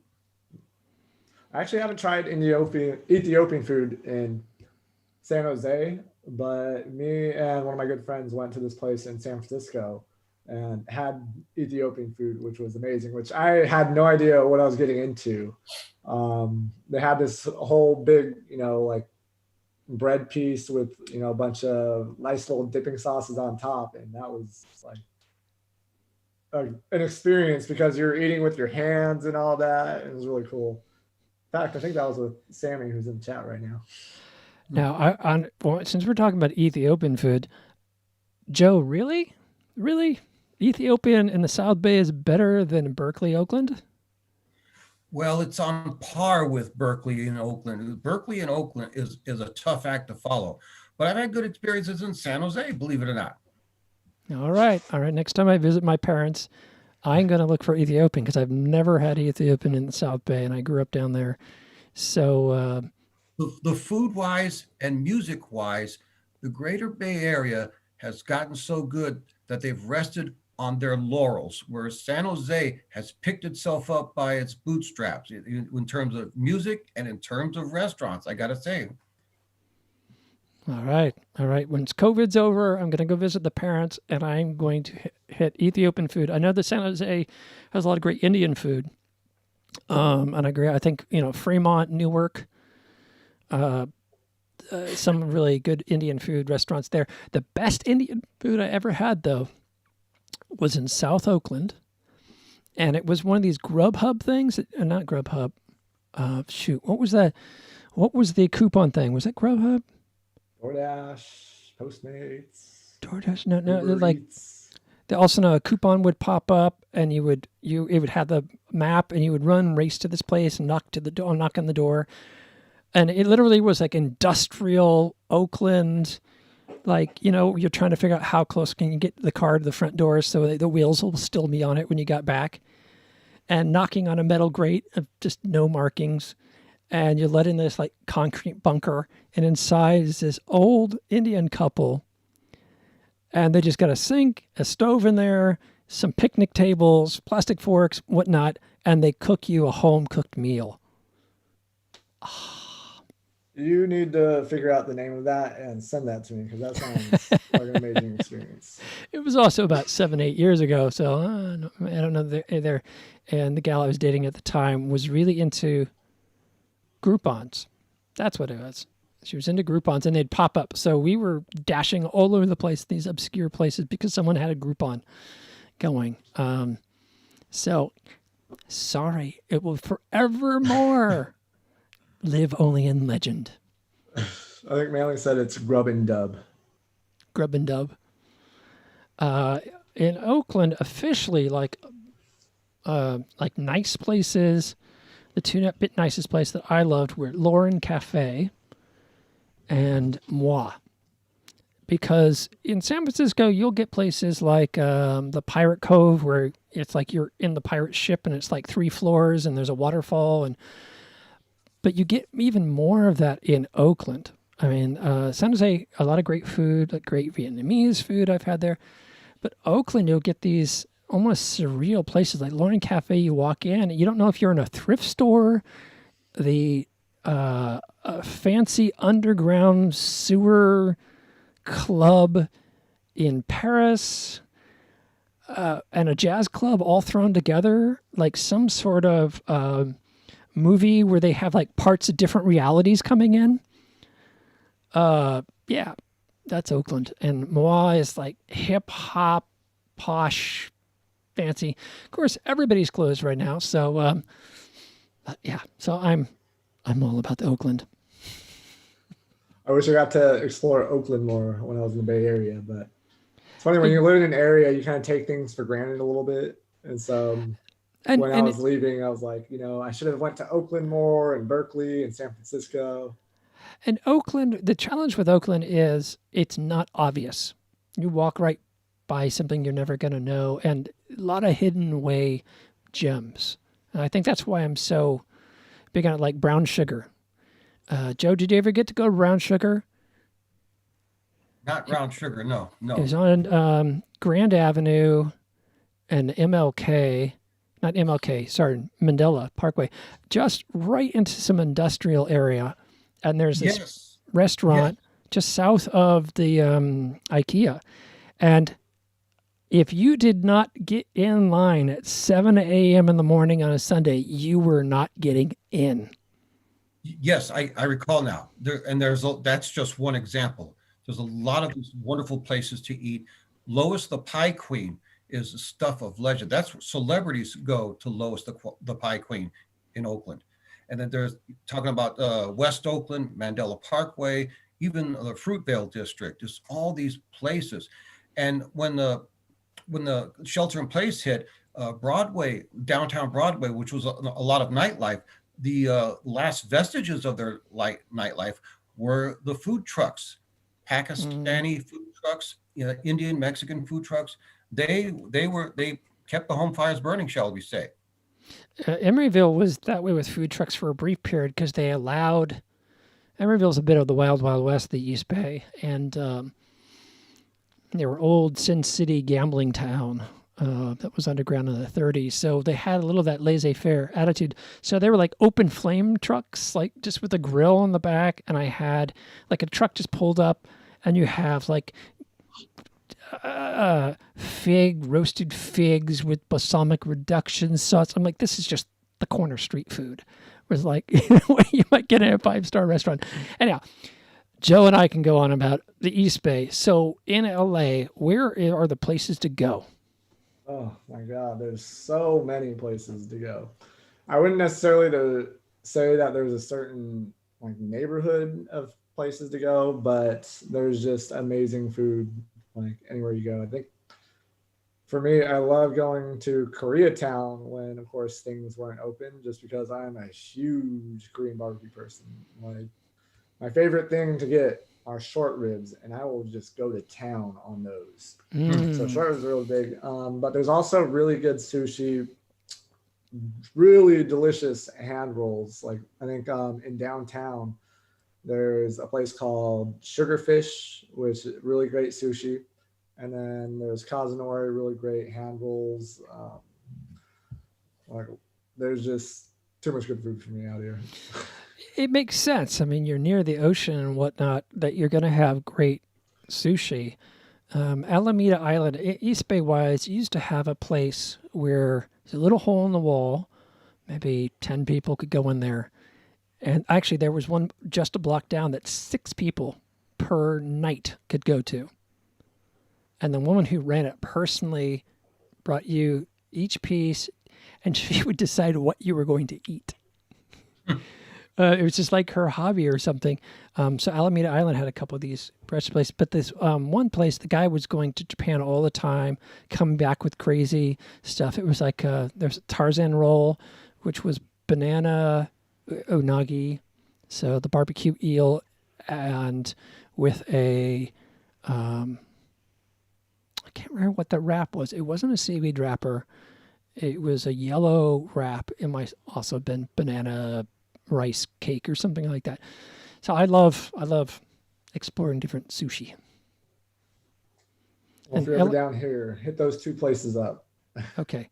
Once again, for our audience, what were they named? There was Sugarfish, and then there was Kazunori. Both of them in downtown LA. And best Korean spot? Best Korean spot, it depends, because if you just want regular, like it really depends, because I live next to this Korean barbecue place, which is probably the best quality for me, but in terms of the price, it's insanely expensive, and I don't know if it's worth the price. But if you want to go for like an all you can eat, or actually I do want to bring up one more other Korean barbecue place, just because it's a little, it's unique, and it's called Quarters, which is in Koreatown. And what makes it unique is they have this cheese fondue dip that you literally just dip your Korean barbecue in. And when I had cheese with my Korean barbecue, I just was mind blown. I was like, dude, why isn't this a more common thing? I was just fascinated by the place. And if folks have never had Korean barbecue, quite often, it's literally a barbecue is dropped up on your table, and you roast your own meat right on the table. It's a great experience. In K-Town, Oakland, a buddy of mine, Q, took me a couple spots there. I think we're more kind of traditional. Here's the Barbie, here's the meat. But down by Lake Merritt, and again, this has been too long, so I don't remember the name of the place. It was another one of those, like, you got there at 6 o'clock or you weren't getting in for the night. And they had all the little dishes, maybe like 20 of the little dishes with, the beans and the sprouts and da-da-da-da-da. And that was my favorite Korean spot. And I think one thing that Oakland and San Jose, parts of San Jose has going for them, hopefully post-COVID, it'll still be there, is that there's a lot of mom and pop shops. So it's not expensive to get really good food. Mm-hmm. As soon as you go into San Francisco, there's some fantastic restaurants in San Francisco. I remember once I got to go to one of the top restaurants in San Francisco, but that's because I wasn't paying. I was a guest chef. Well, I was a guest club owner invited by a chef because the club owner didn't have the time to go, but he had to go, but he knew the chef didn't know what he looked like. So I get a call like 5 o'clock in the afternoon saying, so-and-so can't make this dinner. Can you go play him? And I'm like, a restaurant that there's not even a sign outside because it's so high end? I'm in. I was saying, first off, a free meal is always a great meal for me. Second off, wow, a free high-end meal. I am a little bit jealous. It was a little awkward when he actually, towards the end of the meal and the evening was winding down, that he came over to visit the table and shook my hand. But up until then, it was just like, ooh, free food, I'm having a good time. I kind of forgot why I was there until he showed up at the table. And it was interesting. Yeah. Adventures in San Francisco, what you do for a good meal. Well, speaking of music, you're about to show a track, and it's just the beginning of a music video. So tell us, is this, you keep alluding to, okay, you've been remixing people, but now you're going to do your own stuff that's from the scratch. Is that my understanding correctly? Correct. All right. So what made you want to make this bold move? So again, my goal with my music is to get people to sing and jump at the same time. And so what started with this track was, I was like, you know what, I'm just going to make a track and then see if I can, find a vocalist online, pay them to sing on the track. And so I went on this website called Vocalizer, where it links producers to vocalists. And this one vocalist actually reached out to me, who's from Italy, where he, just messaged me saying, hey, I like your music. If, you want to work on a track together, if you have any music that you want me to do a top line for, let me know. And so I sent him the track. He sent it back to me, and I wasn't necessarily happy with the lyrics. And so I decided to just take a stab at, I really liked his singing and I really liked his voice. I just didn't like the flow and the lyrics for the vibe of the track. And so I took a stab at doing my first ever, writing lyrics for a track. And so literally the whole song, I ended up writing it and then having him sing it for me, and he was totally down for it. So he sang the track, he sent it over to me, and then that was where I was like, "Ooh, I've never worked with mixing vocals for another person or anything like that." So I had to figure out how to mix and tune vocals and put it all together in a track. And I finished the track and tried to, I was a new artist at the time. Well, I guess I'm still kind of a new artist, but I, didn't know anything about music marketing or anything. So I tried sending my track to a couple big labels, and, those, I didn't get any response or any positive feedback on it, or any labels that wanted to sign it. And, at the time I was like, ooh, maybe this track's not good enough. And, maybe I need to rework it. And so after a while, I got a little discouraged with the track at the time, to be honest, and releasing it, just because, I was like, if a label doesn't want it, why would anyone else want to listen to it? But I ended up holding off on the release of the track for a long time. I made the track I was pretty much done with the track in March, and it is now the end of November when I released it. But that's pretty much what I went through. I was like, you know what?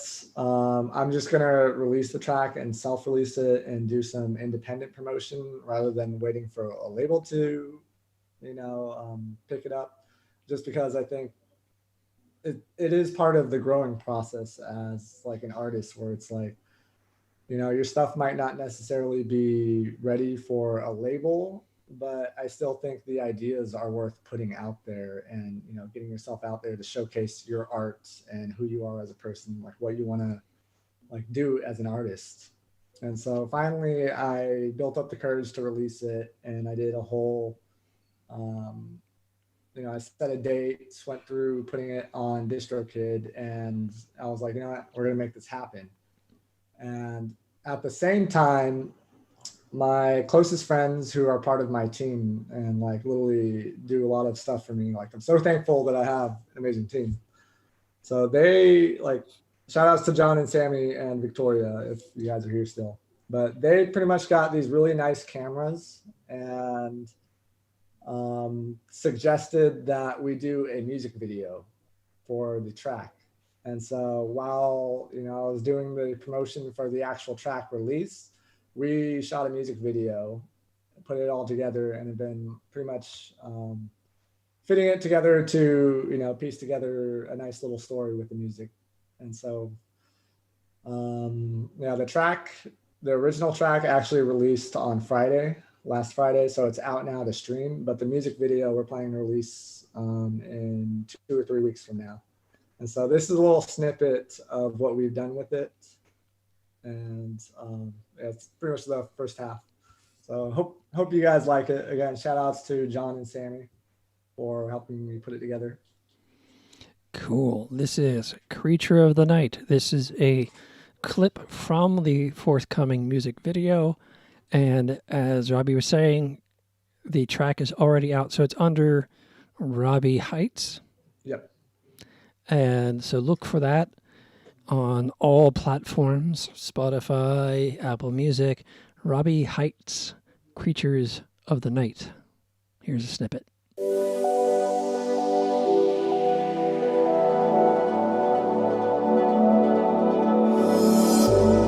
Light in the dark, it seems so far.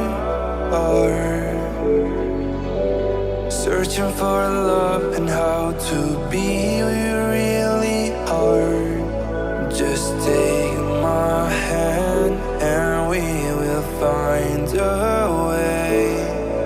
Let's take this chance and make our own escape.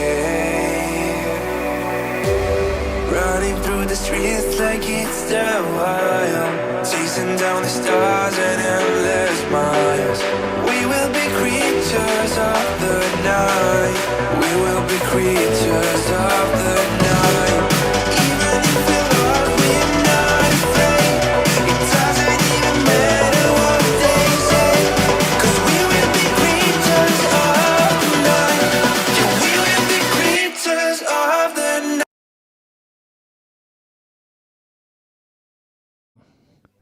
To Creatures of the Night.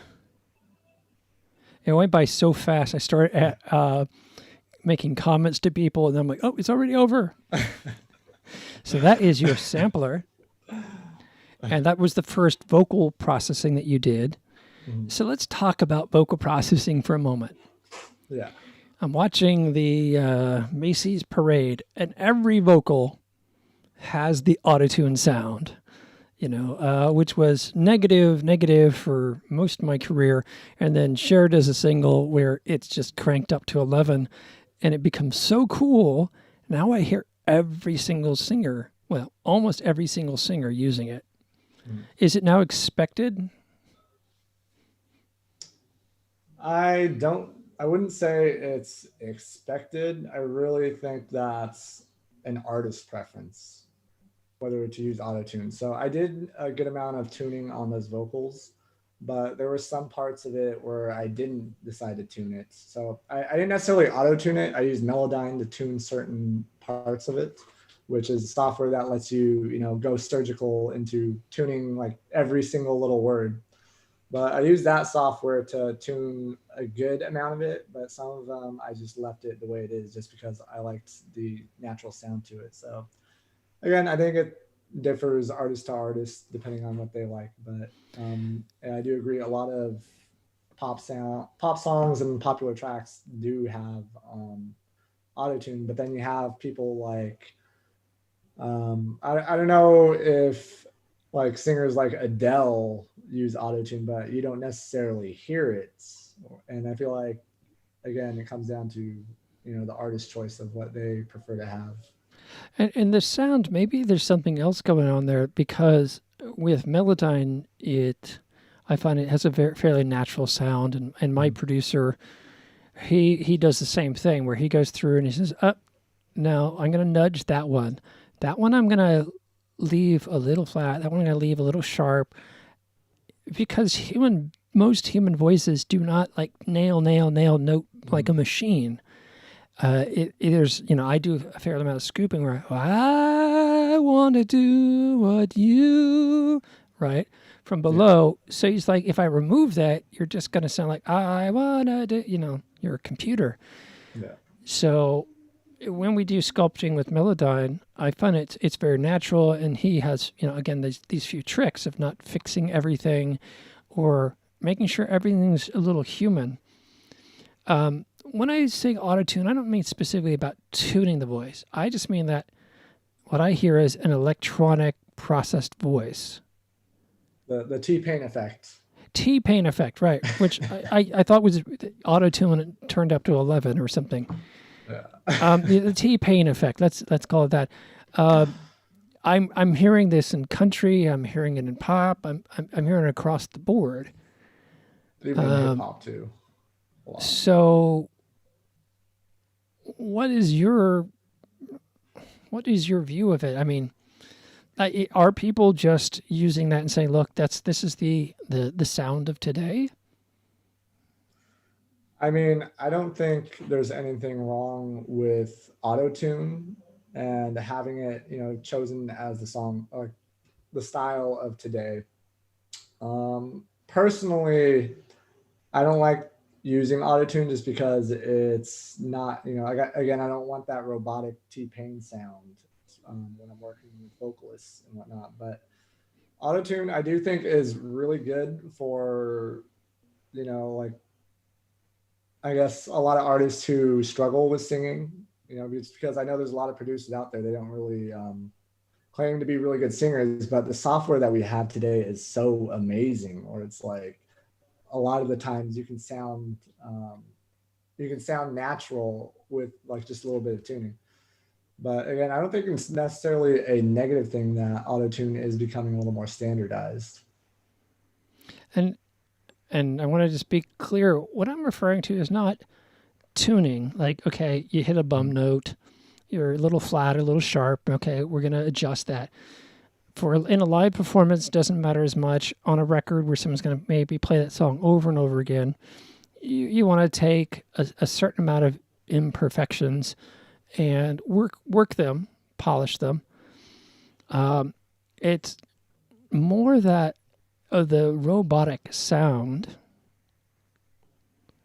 being added to live performances and recorded performances seems to have gone from pop songs. Well, it went from where it was considered a little odd that it would happen every now and then to where you just did it through the whole vocal, so that it became a style at that point. It was no longer like, oh, I hear the auto-tune there, versus it became that sound is the sound for pop music.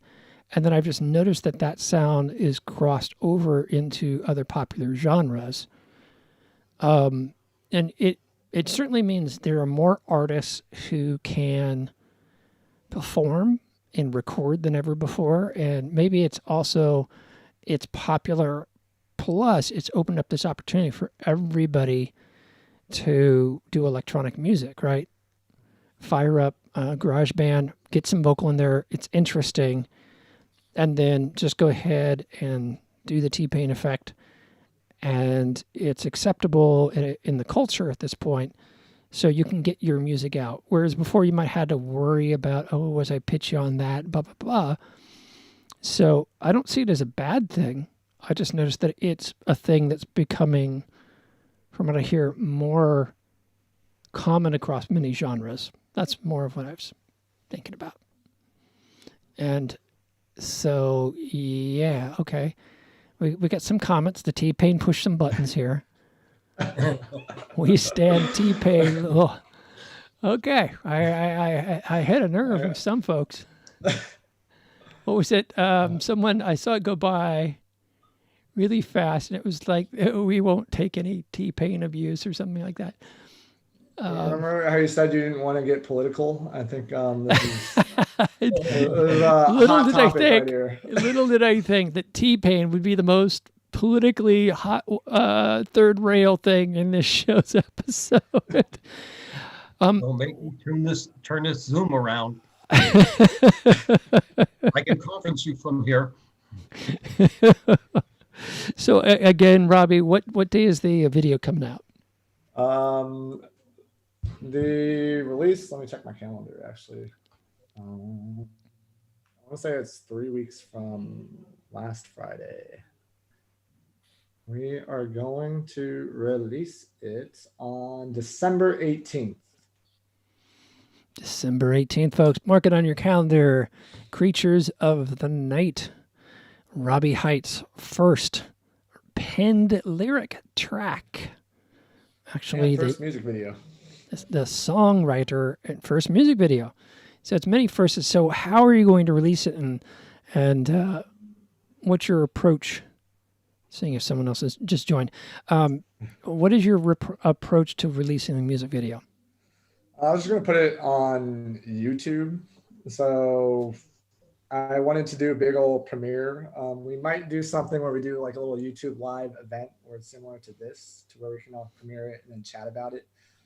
But other than that, it'll just be on YouTube. I'll probably be making an event, and if you guys go to my socials, I'll definitely be posting about it a lot once it's closer to the date. Cool. But a buddy of mine who produces a lot of my folk country rock stuff, he just did his first, I think it's his first independent single that isn't a cover, and he did the premiere thing, jumped up there. It's a really great feature, the YouTube premiere thing, because it'll alert people. People can, if you set it up now as a, before, like, get the video done in advance, set it up there, set up the premiere time, people can start subscribing so that they get alerted by time the day shows up. That's actually a really good feature to know about. Yeah, it's funny how often these platforms introduce new features and you're like, that exists? What? Because, I've been doing this for quite a while, and I will just see what I've always seen, and I just happened to stumble on that feature for an artist I was promoting, not my own work. I put out tons of stuff, and I'd never seen it, but doing it for someone else, I saw it. I'm like, hey, this is a good idea. Let's have band practice as the premiere for the next music video and schedule it and create some hype and buzz around it. And earlier we were talking about, you were mentioning record labels, and I thought that was wild. You're the first person I've heard of that actually submitted stuff to record labels, but you said you're a newbie. So I hate to tell you about this, but they all died 20 years ago. Well, there's actually a lot of labels in the electronic genre. So I guess in EDM, the typical career path for most producers is generally you'll have like an electronic producer who's making great music, and they end up, starting a radio show to showcase not only their music, but stuff that's similar to their style of music. And generally that radio show will get so big when they'll get so many submissions that artist will decide to, just make a record label since they're getting like so many musics that's similar style.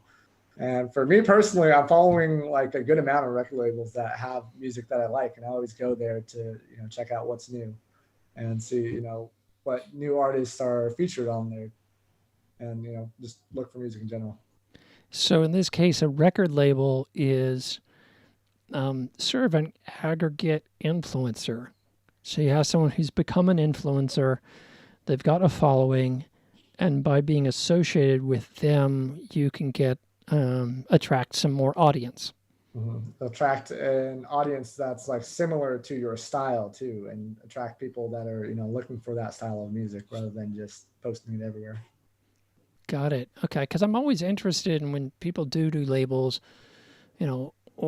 why are you doing a label versus independent?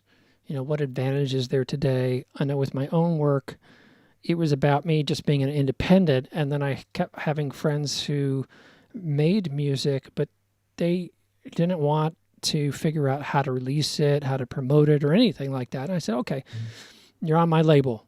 So I kept adding my friends' works on my label, and it built into a record label. And I will apply whatever I develop for myself, I will apply to their music too, to increase their chances of finding an audience and and connecting in that way. So if that's for me, what a label is, it's like a vehicle for me and my friends to release stuff, and it's become a talking point. And I consult with bands and artists on revenue streams and how to build them, and they're all staying independent. Quite often the genres I'm working with, a label in the big L sense would only come into play when you're doing so much that you can't do it yourself. Mm-hmm. Right? When you have such a big following that you need connections for, big venues or whatnot, that who would never open the door to you unless you knew someone who knew someone, and then the label makes sense. Yeah, I was going to say the labels that I'm following, they seem to play more of a curator role where they find, a specific style of music and they make sure that the quality is good. So that way they can attract an audience who wants that style of music. And I'm not too familiar with, the logistics of like signing a track or like how splits work or anything like that. But it was just something I was trying out to see what I can get going for me. It's interesting because I'm thinking about you've got me thinking about this word label again. I'd kind of been dismissive about it, but now after talking to you, I'm like, okay, labels do have a role. Labels aren't just a distribution house through Universal Music Group or Warner, but thinking of them more as influencers and aggregate influencers makes much more sense, or playlist curators. So in some ways, you could kind of say, I'm a non-exclusive label just because I have a Spotify playlist. In a way. And if I build a following, and we all get to share in that. Yeah. We were talking before the show about revenue streams and the craziness of that, and the MLC, which is the, let's see, is it Music Licensing Corporation? Yes.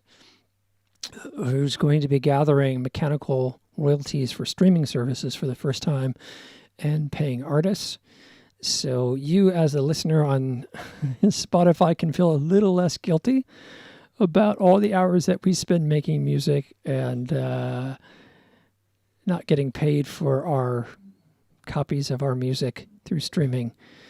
For folks that don't understand how that works, you have two things. You have a performance and you have what's mechanical. So how you can think about this is back in the day, a band performed live, or a band recorded on a record and copies of the record. So the record was mechanical. So your money from mechanicals, making copies of physical things, was different than money you made through performances.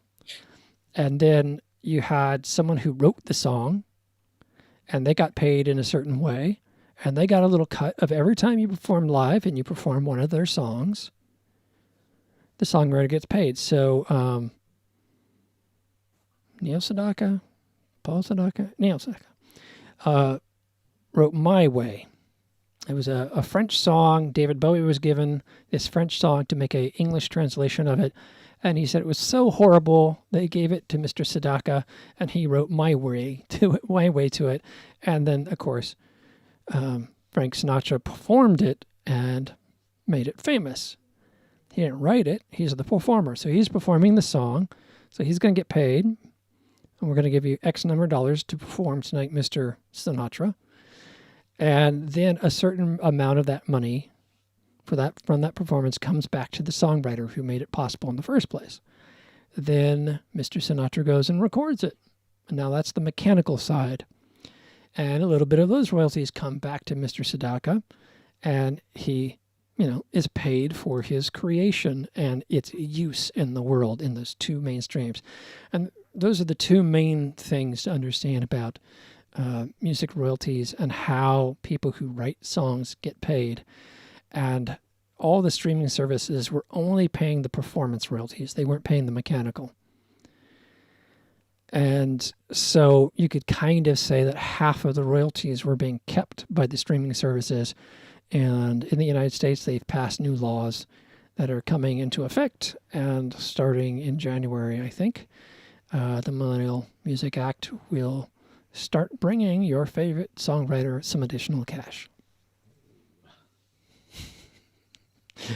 I also say it's kind of like thinking about a house with a bunch of pipes and they're not connected. And you have to, as an artist, go out and connect the pipes so that all the water flows back to you. Otherwise, someone else is going to be holding onto that water. Yeah. So it's still something I'm figuring out, but it's a mystery. Well, hang out with Balanced Breakfast sometime. So the last Balanced Breakfast meeting that we had Mark Pearson, who's a music attorney, pops in from now and then, and he was giving all the details on the MLC and how it works and what's going on with them behind the scenes. So that will help. But for folks that don't realize, all these different forms of music, performance, and manufacturing all generate revenue in different ways, and there are different agencies that are to manage them and eventually get everybody paid. And quite often, it's such a people have challenges approaching it as a musician, so they literally might not know that they've got money sitting over here. So historically, at BMI and ASCAP, which managed the publishing royalties, that back in the day was because you publish sheet music that you put on the piano and you would play on the piano. The publishing royalties, going back to the songwriter, a lot of the songwriters, in a band today, you don't sit down with a pencil and paper and write the song. You perform the song. So you're the band, you're the performer, and you're the songwriter all at once. And so you don't know to go to these 3 different locations for revenue. So there's these big pools of money just sitting there. And at the end of the year, Taylor Swift and Lady Gaga get it. There's your music royalties lesson. Music royalties 101. For the day, folks. This is After Party on Sunday Live, and where we unbutton the shirt and hang out and just chat. So I hope you don't mind that we went a little rogue there. I'm notorious for it. You have any questions for Robbie? Let's see here. Let's just double check the T-Pain really was, that was T-Pain slander will not be tolerated. That's the quote of the night. Everybody else is, I think, fallen asleep as I've rambled on about music royalty schemes. All right. So I think we should probably wrap up today, Robbie. Thank you so much for being on the show. Joe, you've been pretty quiet tonight, so I'm going to give you the next to the final word. I'll give Robbie his final word, and then we'll go to Joe and have his final words, and then I will do a wrap up, and we'll see you guys all next Sunday. Robbie, the mic is yours. Well, thank you so much for having me on the show. It was a pleasure being on here and getting to go through music and get a royalty lesson 101. and food restaurant. An intro to royalties. Royalties and restaurants. That'll be this episode's title. But yeah, that's all I have to say is thank you for having me on the show. It was great. Insight you're welcome, for man. me. And thank you for jumping in. We probably crossed paths at the laptop group, but we didn't know each other. And you were like, yeah, I'll do the show. So thank you for being brave. Thank you to everyone who showed up too, who's watching right now. I love your music. It's a very uplifting thing. It's something we would look to for with VNV Nation as an example. And I'm hearing it with your music. It's very uplifting. It's very positive, and it's also very reflexive. We don't always have to tell a story with our music. We can tell a mood, a feeling with our music, a vibe. And that's a cliche word to say, vibe, but it happens to ring true. It's a very uplifting meditation of sorts, and it's fantastic. It's even good driving music, and it's also it's very reminiscent of the nightlife of days of old, and which it's makes me nostalgic of things that were here 6 months prior. So I love the music, and I love what you're doing. I love your work. Thank you so much. I appreciate that. I have to comment on that comment. Driving music at 128, aren't you going to get a speeding ticket? Oh, no. Keep it under 80 and that should be all right. I think you can do the head bopping when driving. I think the jumping up and down might be a little... Speed limit. You can bop up and down. I just imagine like you're cruising down there. Now, for folks who didn't watch Joe's episode of Sunday Live, he rides not only a bicycle, but a motorcycle. So I'm just imagining when he talks about road trip, I see him on a motorcycle listening to fast electronic music. and trying to stand up on the bike. That's kind of what I was visualizing. I'll put it this way: we made it from. I made it on a motorcycle from Mendocino to Berkeley in 2.5 hours, twice. Don't lie, I don't know where Mendocino is. It's past the Northern Lights, somewhere north of the Arctic Circle from Bay Area. Well, that's very impressive. No, you can't be saying that, man. I'm up in Seattle. We can almost see the real Northern Lights. So at this point, I used to believe that, being from the San Francisco Bay Area, Mendocino is like all a wooded area. So you're get like from San Francisco across the Golden Gate Bridge, you're in Marin. From there, going to Sonoma wine country, and then the forest starts up to Oregon, and that's Mendocino. But now, yeah, that's pretty Bay Area bias there, Joe. My little world. Oh, Robbie, where did you grow up? I grew up in San Jose, actually. Okay. Specifically Milpitas, but I always just say San Jose just because more people know it. And I think at this point, San Jose has grown around and into every nook and cranny of the South Bay. So, and they did a big ad campaign starting in the 90s calling themselves like the heart of Silicon Valley. I'm like, you do realize all the Silicon Valleys in like Sunnyvale and Palo Alto, which is Peninsula, but somehow San Jose, they pitched themselves that way and it worked. So, like, we'll tag along. Where'd you grow up in San Jose? So I grew up in Milpitas, Milpitas. which there's a big old Safeway right where like I used to live at. And so I lived in San Jose, or I lived in Milpitas and then went to San Jose State for school. So literally I just lived at home and commuted to school and came back. I got all three of my degrees at San Jose State. Oh, really? Clinical psychology, music production, recording studio, and electronic music.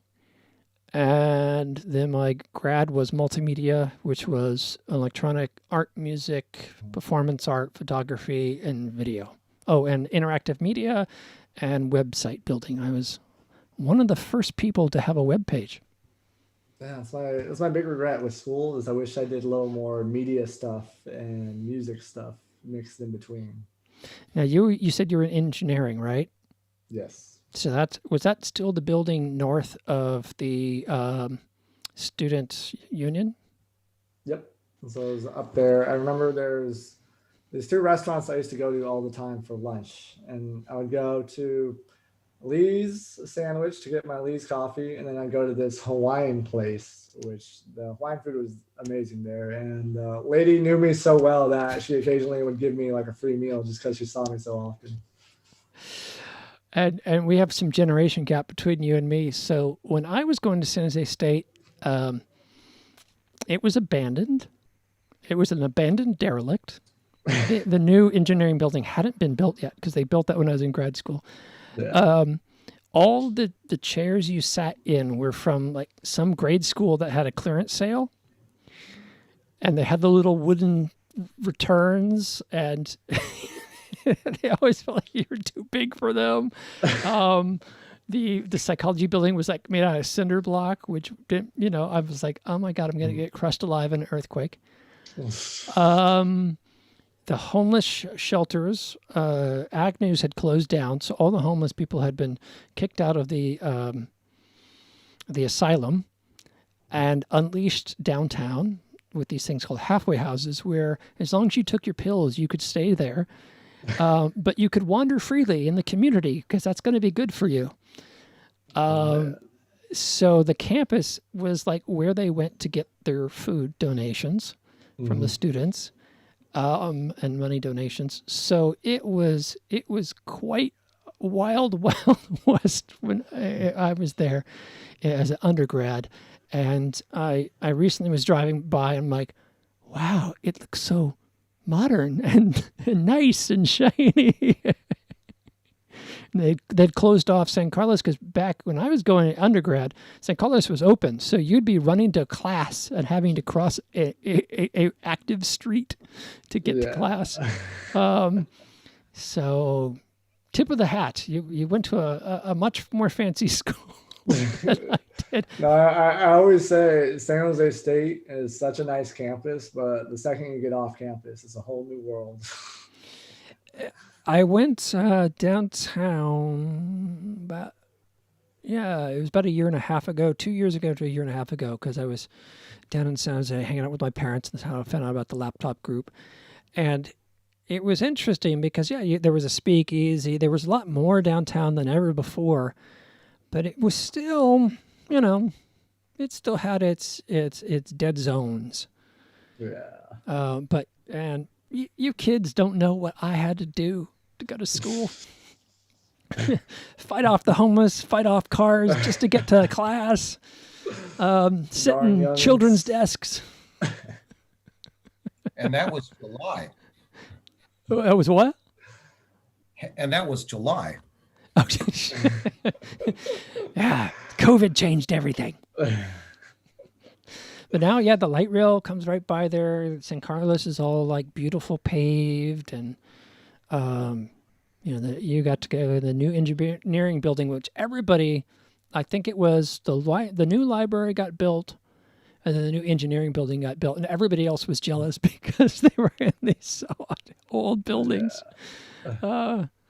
I know the art building, the stairwell wasn't sealed from rain, so when it rained, literally the rain would crack through the walls, and there would be running walls inside the art school. And but the cool thing was, since it was somewhat abandoned downtown, it was a bit like being in Oakland in the artist districts, because you could do stuff. There were abandoned buildings that you could do, pop-up art scenes. And I remember the school had one video projector, and I rented it and went up on the student union and projected on the art building across the way video. So I had a music video night. I'm like, nobody bugged me. No one told me to shut down because there was no one, So we got away. That's how we felt at the engineering building. It's like we had our own little, I want to say sanctuary, but you know how the library closes after a certain time? Well, the engineering building are like certain parts where you'd stay a little later and, stay as long as you need to get work done, and no one will bother you. The student union eventually got these booths, but when I first started, it still had some leftover stuff from the 70s. So they actually had this music listening room that was like a carpeted cat, with tunnels, tube tunnels and stacks, as if you had a big one of these cat carpeted structures. But imagine doing that 20 foot by 20 foot with levels and whatnot, and each level had a headphone jack that was numbered, and you could tell them to pipe in certain music to which headphone jack. So that actually sounds fun. That's they don't have the human habit trail, I don't think, anymore. So again, it was an interesting time because San Jose, you could still do rough arts. The guy who ran the music building effectively was to fix all the electronics in the building, like in the recording studio, when you blew the fuse because you're too loud. And you could do stuff at night and no one was around to bug you. He would do performances on the music stage that would be like rebuilding a VW Bug and setting it on fire. That's a fun science experiment. And he did these performance art pieces. I remember one that had it involved a lawnmower, a surgical table, and there was this guy named Ed who nobody knew what he did, but he was employed under Larry, and the only thing that people were aware of is when the orchestra was playing or something, like if you needed a music stand, Ed would grab the music stand and put it in front of, say, the violinist. And Ed did not move fast. So it became like a cultural, he became like our mascot. And people would start saying, Ed, Ed, Ed, Ed, anytime he shambled across the stage to do something like that, because there really was nothing else left to do. You know, it was going to take 5 minutes to put the music stand out, so might as well make it into a thing. So there was a performance piece where it was, Ed was having to go under surgery, and they swapped out his body for a mannequin during the show.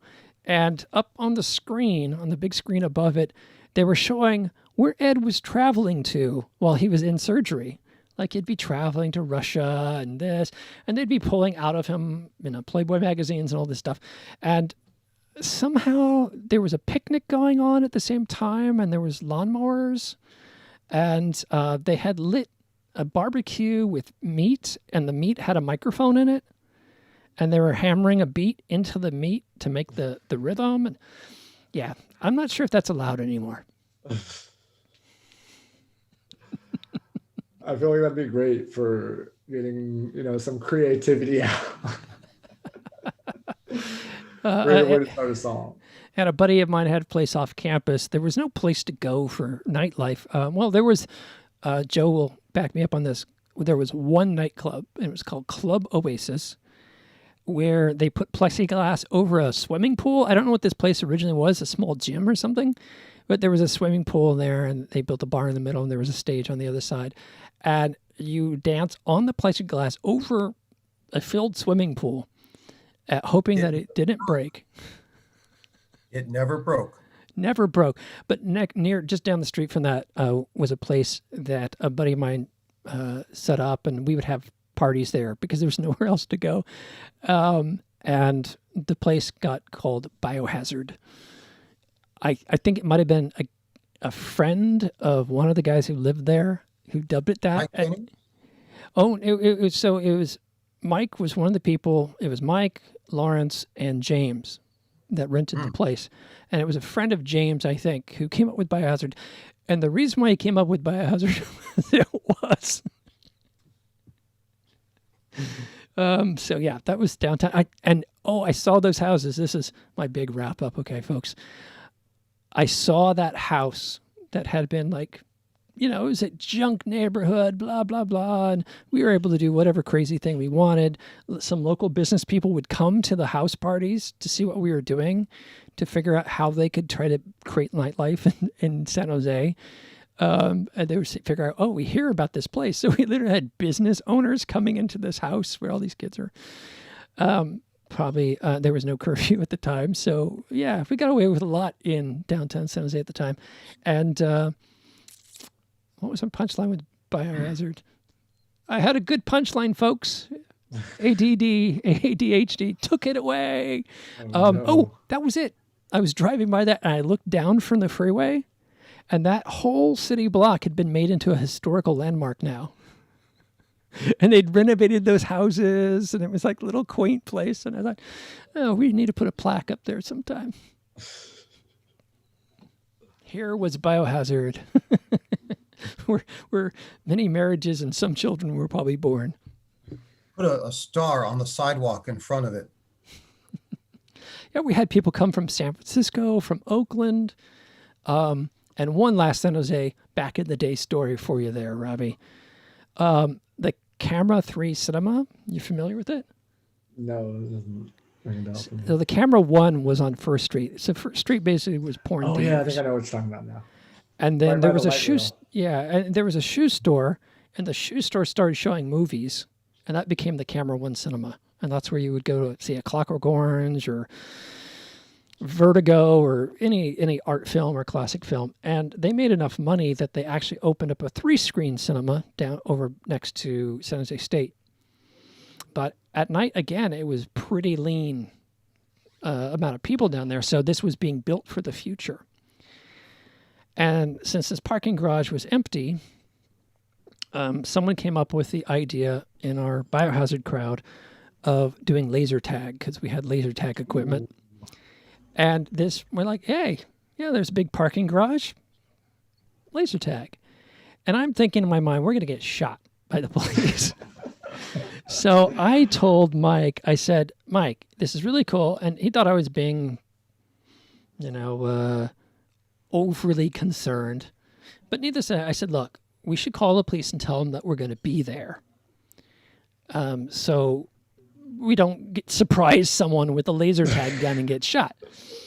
And he said, okay. So he picked up the phone, and San Jose was a small town. He just picked up the phone. Someone picked up at the police station, and he said, hey, we're going to be playing this thing called laser tag. And it's like you shoot people with lasers, what they thought of it, I don't know. And it's like a game. It's like capture the flag. And but we're going to be there tonight doing it. And I guess the lady said, do you have the permission of the building's owner? And someone unnamed, I won't name, said yes. So she said, okay, great. It's in the computer. Or it's been written down. So because it got written down or typed into a computer, it was official. So the police would come by and check in on us and like, how's the game going? Da, da, da, da, da. And, you know, crazy thing that the building owner let you do it, but whatever, have a good time. I don't think that could happen today.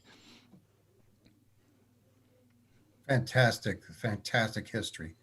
Yeah, so there you go. I got Makes some me miss laser tag. It was great fun, and the building was unique because it had a stairwell on one side and an elevator on the other side. So we'd put I don't know if you ever had the official laser tag, but you had a base station, and then you had the hats with the sensor, and you had chest sensor, and you had these pistols, and then people had rifles that had a bigger battery case so you could fire from farther away. And so one team was to protect the base station that was at top of this 5-story garage.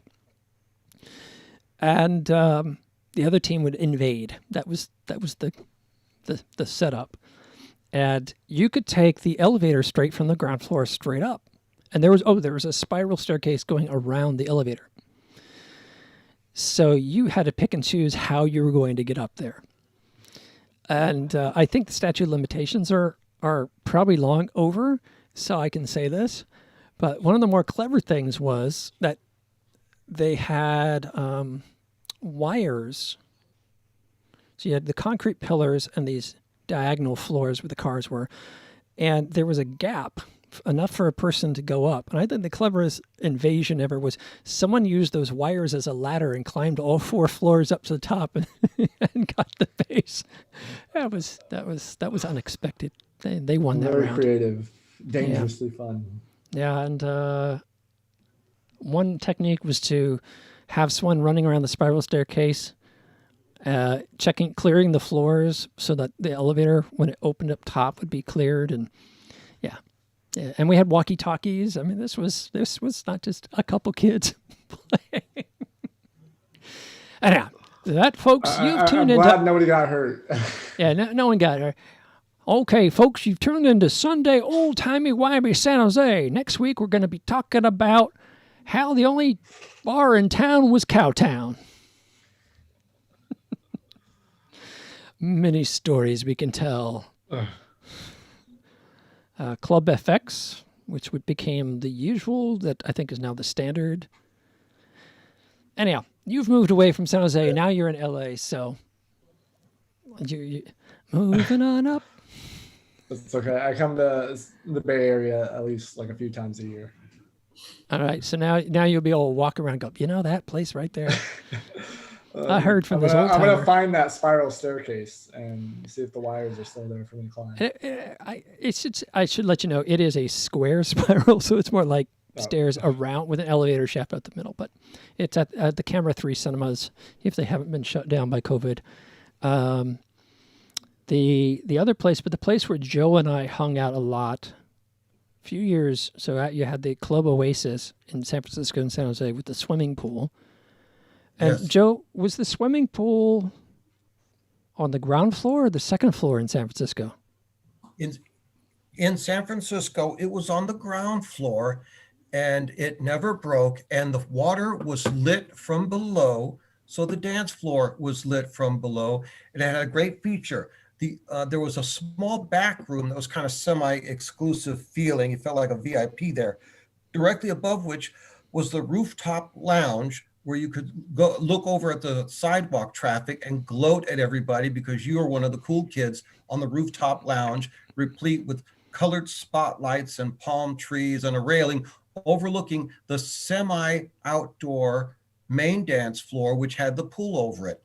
And then when you went back to the dance floor with the pool, the dance floor was in fact semi-open. It was never cold because of all the, enough bodies and enough dancing and enough exercise. I recall I got a 3-hour notice on radio from Live 105 that Nine Inch Nails was going to perform there.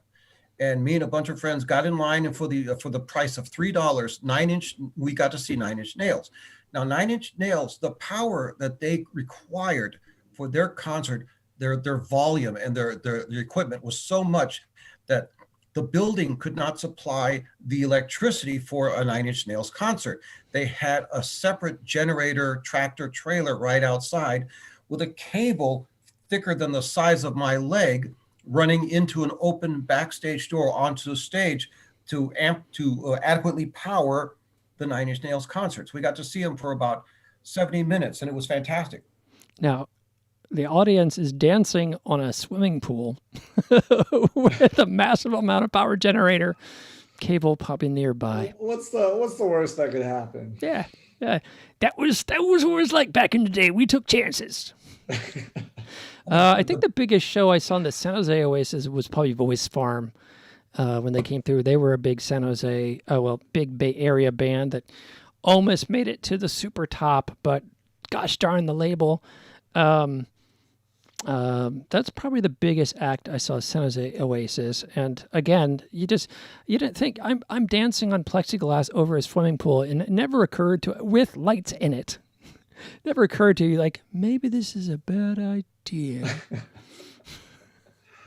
Saturday nights are never a bad idea. And Dancing out. That was the only club, like you could hear contemporary pop music, 80s, new wave, all that stuff. Nine Inch Nails was that was 88, 89. But the next club to open up in San Jose that was cool was Club FX. And now First Street, you had the Camera Cinema in a shoe store, and you had 3 porn theaters. And that was First Street. That was all that was on First Street. I guess Original Joe's down at the corner. They got the Italian mafia there. But one of the porn theaters was converted into a nightclub. And you might, if you were on First Street and you know First Street at all in San Jose, you would recognize it because it had like a big theater marquee on the corner there and has that feeling like you're going into a movie theater. The owners was a gay couple who bought out the porn theater, and they said there were reels and reels of this film just left. So what they did is they took the reels and they turned those into cocktail tables.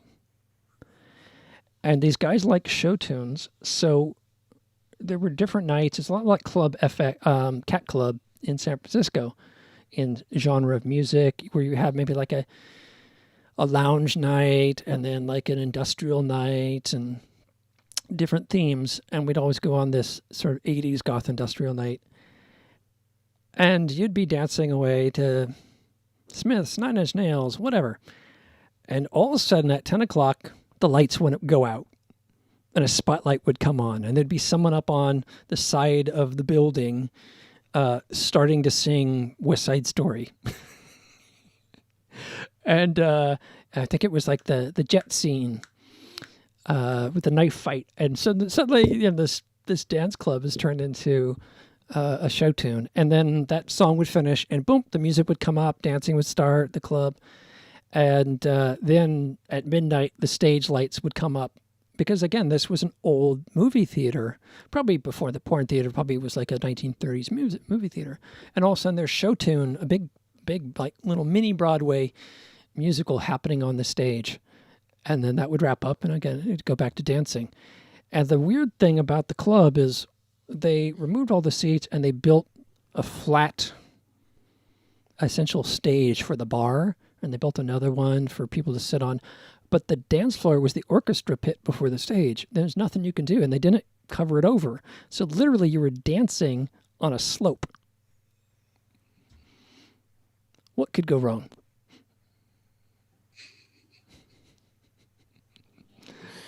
See, Robbie, these are all the things you missed.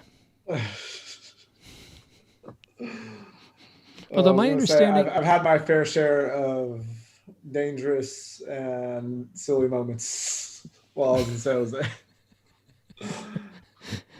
but the statute of limitations for your age is not up yet, so let's save that for next year.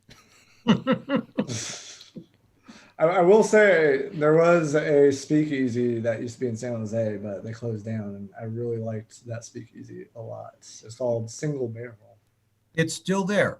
It's now known as the Haberdashery. Haberdash. It's a haberdashery, and it's the same feel, the same vintage feel. You can still go there and get these vintage cocktails like a Bramble, and they still encourage dapper dressing, and it's very low key. It's still there, but then what I really liked about that was there was no menu when you went to Single Barrel. It was literally you go up to the bartender and you say, "Hey, I want something with these flavors," and they'll do their best to come up with a drink. Very cool. So it was more not just a speakeasy, but it was even more of a speakeasy. It wasn't like an official one. Yeah, that's cool. And I think I've been to it as the Haberdashery. It's downstairs, just off of First Street, and it's all retro and whatnot. Yeah, I went there a little later. It had some of that Bourbon and Branch feel. I don't know if you ever got to go to Bourbon and Branch. It's a little more upscale in San Francisco, but the building's nondescript, and you would knock on the door and they'd slide the thing, and you have to say use your code. You have to show up at a specific time. You have to have your specific code, and then the bouncer would take you in to a holding room, which is kind of like these big bourbon barrels with a little bar in there. And I think they called it the library because they have all the walls are done as library. And then someone will come and get you through one of the bookcases that opens, and then you're taken into the interchange for the. I actually have been there now that you're describing it. Yeah. I just didn't know the name of the place, but I do remember going into this library kind of speakeasy, and the guy asked for some like password or something like that, and you had to tell him. And if you didn't know the password, you just listened to whoever's in front of you say that. Now, the funny thing about Bourbon Branch, for all of its shtick and whatnot, it wasn't really a speakeasy. It's more just a fancy themed bar. It sounds like the place in San Jose originally was a speakeasy. And I was in Marin for about 5 years, and we had an actual speakeasy. It was above a restaurant, really like one of the top restaurants in San Rafael. And if you went back in the alley, there was a wooden staircase that led to some rooms that used to be a part of the restaurant, but they weren't using them. They were used for storage, and a guy convinced them to put an actual not legal speakeasy up there. And he had just had a little fridge, some mixers, and put up a couple TVs and some couches, and we'd go watch, the Golden State Warrior game, and that was our clubhouse. It got shut down. What eventually happened was the restaurant owners, is my understanding, the restaurant owners were found to be drug running. Oh. And So a drug front. and nothing to do with the speakeasy, but yeah, it was like this very nice restaurant, and apparently they just dabbled and got into some no stuff. And when the police came in, they noticed the speakeasy upstairs, and so it got shut down. And the restaurant, the staff bought it to keep it going, and it was nice. So that's the last speakeasy I've been in. Here in Seattle, we've got some speakeasies, or had some. I bet you some illegal speakeasies are happening. In the band and club scene, there are illegal concerts happening. This is a big concert city. Yeah. What about LA? I haven't been to any of those abandoned concerts, but I think the trend right now is moving towards drive-in concerts. And so I know in LA, like, it's completely legal because you literally just drive in with your car, and like you're designated an area to stay in. And so it's like you go in, you have a car full of 5 people, and that's like the only people you're going to be interacting with unless you go to the bathroom, of course. I understand that So, for movies, but like music listening too? yeah, even that for concerts. Concerts. Yeah. So you're gonna really head bop. You can't jump up and down. Well, you're not in your car though. Oh, So okay. they give you a designated area where so you go up, you park, and there's only a spot like right next to where you park where you all get out and you jump up and dance and do your thing. In Unless you have your little convertible. personal cage. Yeah, pretty much. Interesting. Unless Joe, you you were have a gonna say? convertible. Unless you had a convertible car, then you could do it, a head bob to your heart's content. Yeah, I'm thinking if you can get out of the car, then yeah, you're exposed as much as a convertible. I wonder if motorcycles could go. If a I motorcycle, haven't checked if motorcycles can go, but I would imagine that would be okay. Because I mean, you pay based off of the parking spot, and so it's like a flat fee. say maybe 4 or 5 bikes roll up. That could work. Did you ever see The Lobster, Robbie? I did not see The Lobster. Did you hear when the film came out? Mm-mm. Okay, this is. I have no idea what The Lobster is. I think it's Will Ferrell? 3. What was that? Will Ferrell. No. It's an Irish film. I will have to admit, I'm not a crazy it's- big movie person. It's the coolest but the most depressing movie I've ever seen. Coolest but depressing. Yeah, I left the film going, I hate that movie. It was very interesting Oh wow. because wow.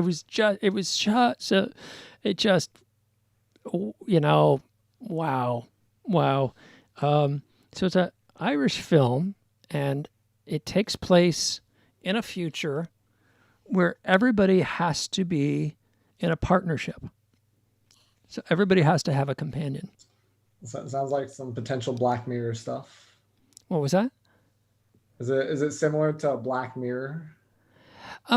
Black Mirror, I think, is a slicker, and certainly covers these kinds of things, maybe in a more American or more American way. Where this is a little more rural. So if you don't have a companion, you have to go to this house in the country, and you only have so many days before you have to find a partner, or you will be turned into an animal. So they have this room that you go to, and you're converted into a mouse or whatnot. So at the beginning of your stay, you have to tell them what you would like to become. So this man says, he picks being a lobster. And the rest of the film is like people sitting awkward, trying to find love interest in each other. They would have like date night out on a boat, a little dinner party. And then they would go on a hunt. There are people who escape from the farm who have no partners, and they escape it to the woods. And the people at the farm can extend the number of days they're at the farm longer if they murder someone who doesn't have a partner, who has gone against society and gone wild in the woods. So you go on a hunting trip to kill people so that you can stay alive longer and not be turned into an animal. I'm having a hard time believing this is the saddest movie you've watched, or one of the saddest movies. It's just it's full of kind of late Radiohead music. It's very somber, dark. Anyhow, the reason why it made me think of this was this whole dance thing in a square at the drive-in. The people in the forest, they have a ritual because they're antisocial, where they all dance. They have a dance party, but they all wear Walkman. So they're listening to the same music, but in headphones, not interacting with each other in the forest. And it strikes me as a little bit like that. You're just, in your pod. There's a pod over there doing their thing. You don't get the social part of it, or talk to a bunch of strangers about the music. Well, and what happens if you cross the line? Again, in the lobster, these people will hunt you and shoot you. But what happens in L.A.? I haven't been to one. I've been curious, and I feel like I kind of want to go to one at the same time. A little bit pricey too, and so I don't exactly know all the details, but it looks fun. All right, you'll at least be able to wave to other people and to feel like you're getting a little hot and sweaty with your close friends. Yeah. I mean, but okay, think about this. You're a single guy. You're in your pod dancing with your friends and whatnot. And the next pod over, you see a gal who interests you. You wave. She waves back. Your eyes meet. There's a spark. What happens now? You go over, and security probably will tackle you. No, I'm kidding. You fold a paper airplane with your digits on it, and you fly it to her direction. Yeah, you can just throw throw like an empty plastic bottle. Like get some paper, put your number, and you can just throw a message in a bottle for her. Well, I'm thinking right now with COVID, I guess surface, they're finding it's more air transmitted than surface. But still, when people have surface fears, if you take something like a paper, you're touching it and you're throwing it to someone like, whoa, I don't want to die. Whoa, invading. So maybe I'm thinking, like these paddles they would have in the Olympics, you'd raise it with a score. Yeah. You could have this big paddle with your phone number on it. Or what's the code? The square scan codes or something. QR codes. And then someone zooms in, right? Because they got amazing cameras on these phones. Zooms in, gets your QR code, and then it's a date. Then you're in. You'll see you for dinner 2 weeks from now after my COVID test. No, that's when you're like, make sure you get your COVID test first. Yeah. You have to get a receipt. That's kind of like your resume for a girl. You just show her your recent COVID tests. Here's my COVID results. Here's my receipt. It's valid. Okay. Negative. It's all good. All good. Let's get some sushi. Oh, by the way, it's pickup sushi. It's sushi in LA would be good because you could pick it up. It's not going to get, if it's in the evening, it's not going to get warm and not going to get cold. So Korean barbecue pickup might not be, I'm just saying. Yeah. Well, I have to admit, like for Korean barbecue, I get spoiled because my roommates are actually like really good at cooking. And so they bought like a nice little grill, and occasionally they'll go out and they'll just pick up the meat and then we'll just all cook it. Oh, they'll cook it and I'll eat it. So I get spoiled a lot by that. Nice. Yeah, I don't know. Did I mention during the show or before the show? I think I mentioned during the show that my neighbor is a cook and he brought over a nice meal. And so I do get spoiled on occasion. And I think I cook. My wife disagrees. She doesn't cook. It took me 2 weeks to get her to make banana bread. I literally went to the store and bought overly ripe bananas, which she won't eat. She only eats them when they're just a little this side of green. So if I let the bananas long enough, I'm risking that they might go too far. Right, so I best eat them. Well, yeah, as soon as it gets brown spot, she won't touch them. But I tried to leave some out, and she still wasn't making the banana bread. And I thought, well, I better eat these so they don't go bad. But this last time I was strategic. I bought bananas that were too ripe for her to want them. And I specifically asked for her to make banana bread. And guess what? Last week I got banana bread. So we do occasionally get something like that. But I make what I call my fancy ramen. Well, she goes to Costco, so she got like this $5 chicken. And I didn't know about this $5 chicken at Costco. You can strip that thing, freeze the meat, and you got protein for a month. Yeah, so it's insane how cheap Costco chicken is and how long it'll last you. I've gotten into that. I just freeze in these freezer bags. So I microwave a little chicken and a little vegetables in a tea mug. And then I have these ramen packs. I don't know if you've seen these yakisoba packs where it has multiple stuff inside. It has a little strainer built in. So you put the mixed vegetable, whatever that is, or dry vegetable, underneath. You pour the water on it, and then you peel a spout and you drain the water. And then you get your meat and vegetables on top, and then you use the flavor packet, mix that all up, and then it's like a mustard mayonnaise. I'm not a mayonnaise fan, but I like this stuff.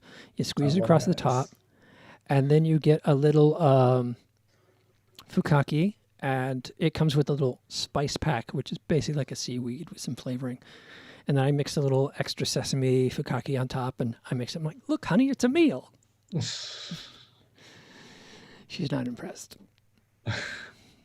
Well, it's better than anything I'd whip up. For me, I literally just make sandwiches every day, and I'm perfectly happy. So you're a bread guy. I wouldn't say I'm a bread guy. I'm just more of an efficiency cooker, where it's like, what can I cook? You don't that's spend like 30 decent? minutes making instant noodles that are fancy.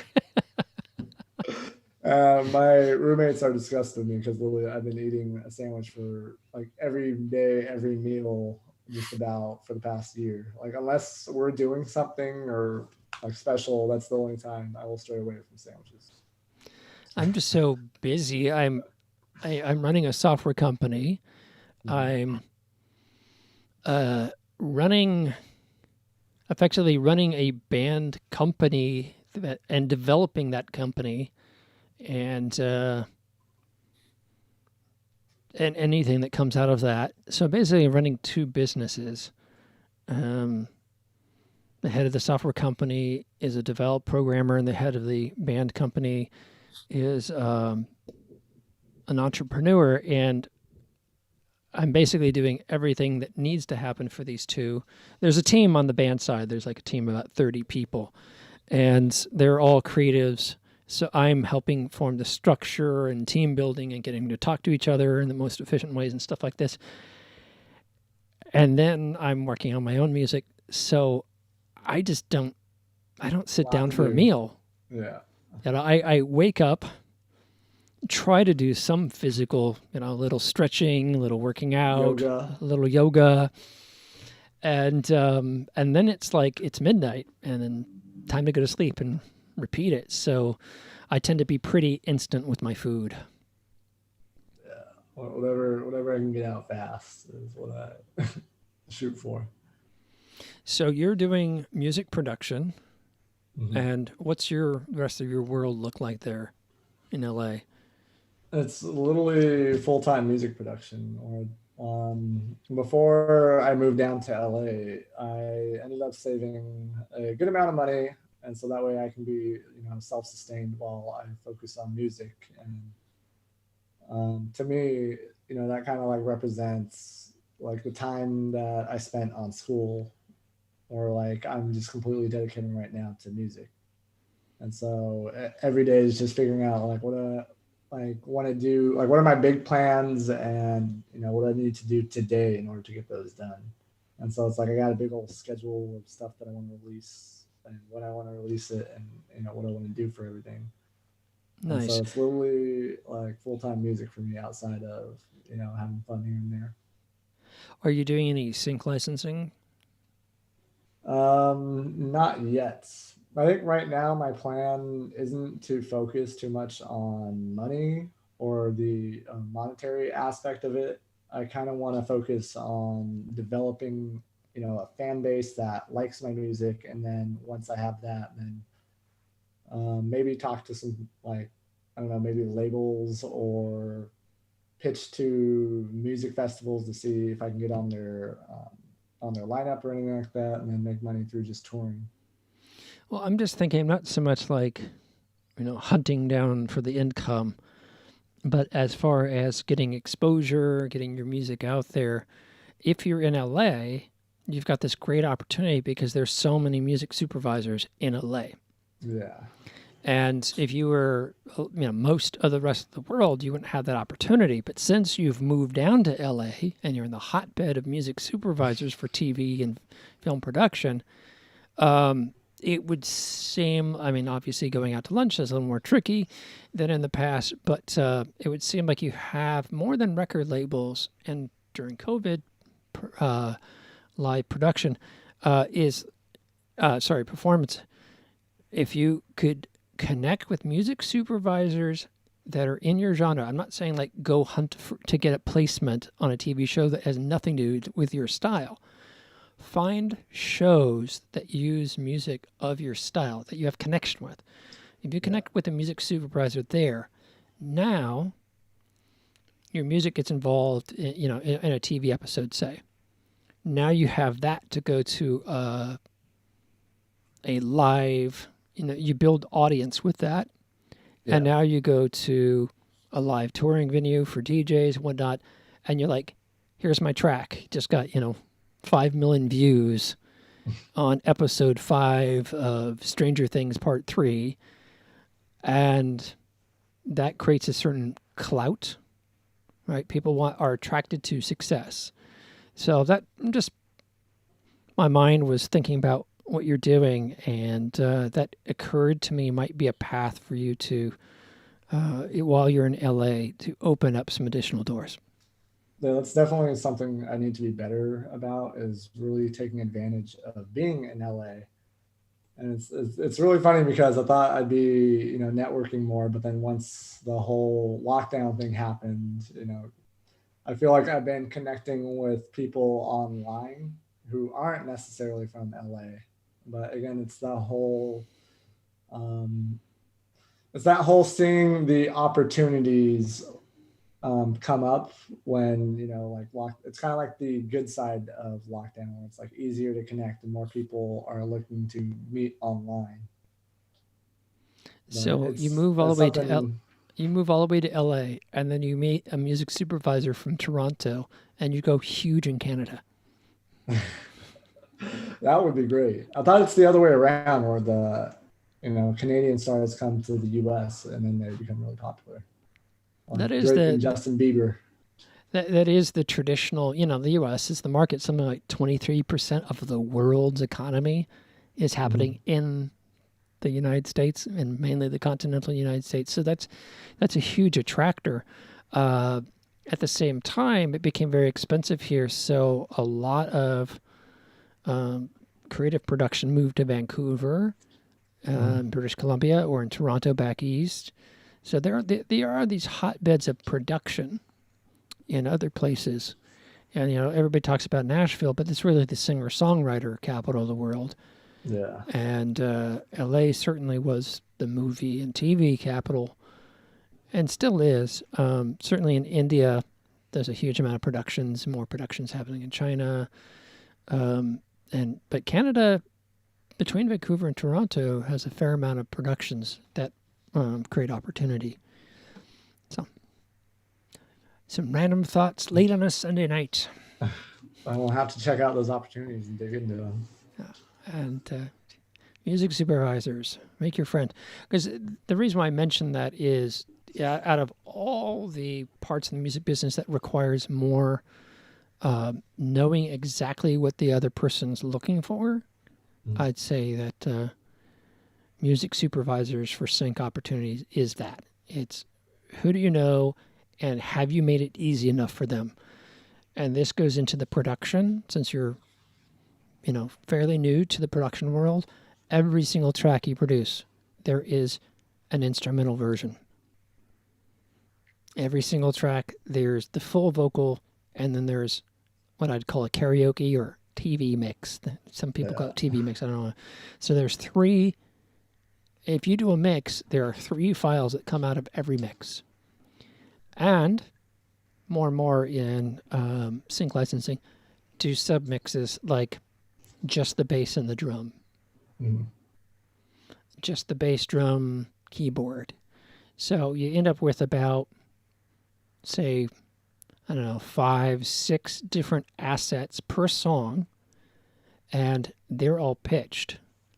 So either one of those different variants gets picked, so you increase your opportunity for getting picked, or when the music supervisor is working with the track, they can say, oh, that's exactly where, so-and-so is going to say something. And in the past, they would have to duck the vocal. Well, now they can take your instrumental and blend it with the vocal at the right time. Yeah. So you just made their life easier. So if in production you're doing things that save people work downstream, then your value goes up. Anyhow, Yeah. so that's just more appealing. just some thoughts about how you might get your music heard that you hadn't considered, and that could actually increase your street cred for playlists, for doing live shows, DJ sets, and etc. Hey, Joe, are you still out there? Or have you fallen asleep with all my rambling? I went up to go to the bathroom. Might have went up to go to the bathroom. Yeah, maybe. Let's see if anybody is even still out there. This is the after party, but we're having a good time chatting here. And let's see the last post. Yeah, it was John Asina, who's also on my team. Cool. I saw him. So he's the last person on YouTube. He was actually the one that put together my music video. So shout outs nice. to John. Hello, John. I'm Caleb. Nice to meet you. Thank you for being here and supporting Robbie on the show. And if anybody has any follow-up questions to anything I'm rambling about today, do feel free to go ahead and text message me on Facebook. Caleb, K-A-L-I-B, Duarte, D-U-A-R-T-E. And I can help you out, maybe help get you some answers if you're just getting started in the music business. I consult with bands, but I'm willing to freely throw stuff out there. And I'm part of a group called Balanced Breakfast that is an international music business community, and highly recommend joining it. You will find out stuff every time you show up and network with people across the United States and some ex-United States who do music and who do video production, do legal stuff, and it's just a good opportunity to build your network. And it looks like everybody else has petered out. What do you mean? Sync licensing is the hottest subject ever. People can't hang with us to party. You got to take it to the next level, people. You're down here with your T-Pain complaints. They probably left after that. Oh yeah, that might have been crossing the line. Well, Or maybe the 20 minutes of talking about old downtown San Jose. That might have been that wasn't riveting. Well, I do want to go. What? That brings back memories. San Jose always is good nostalgia. It brings Yeah. back. It does.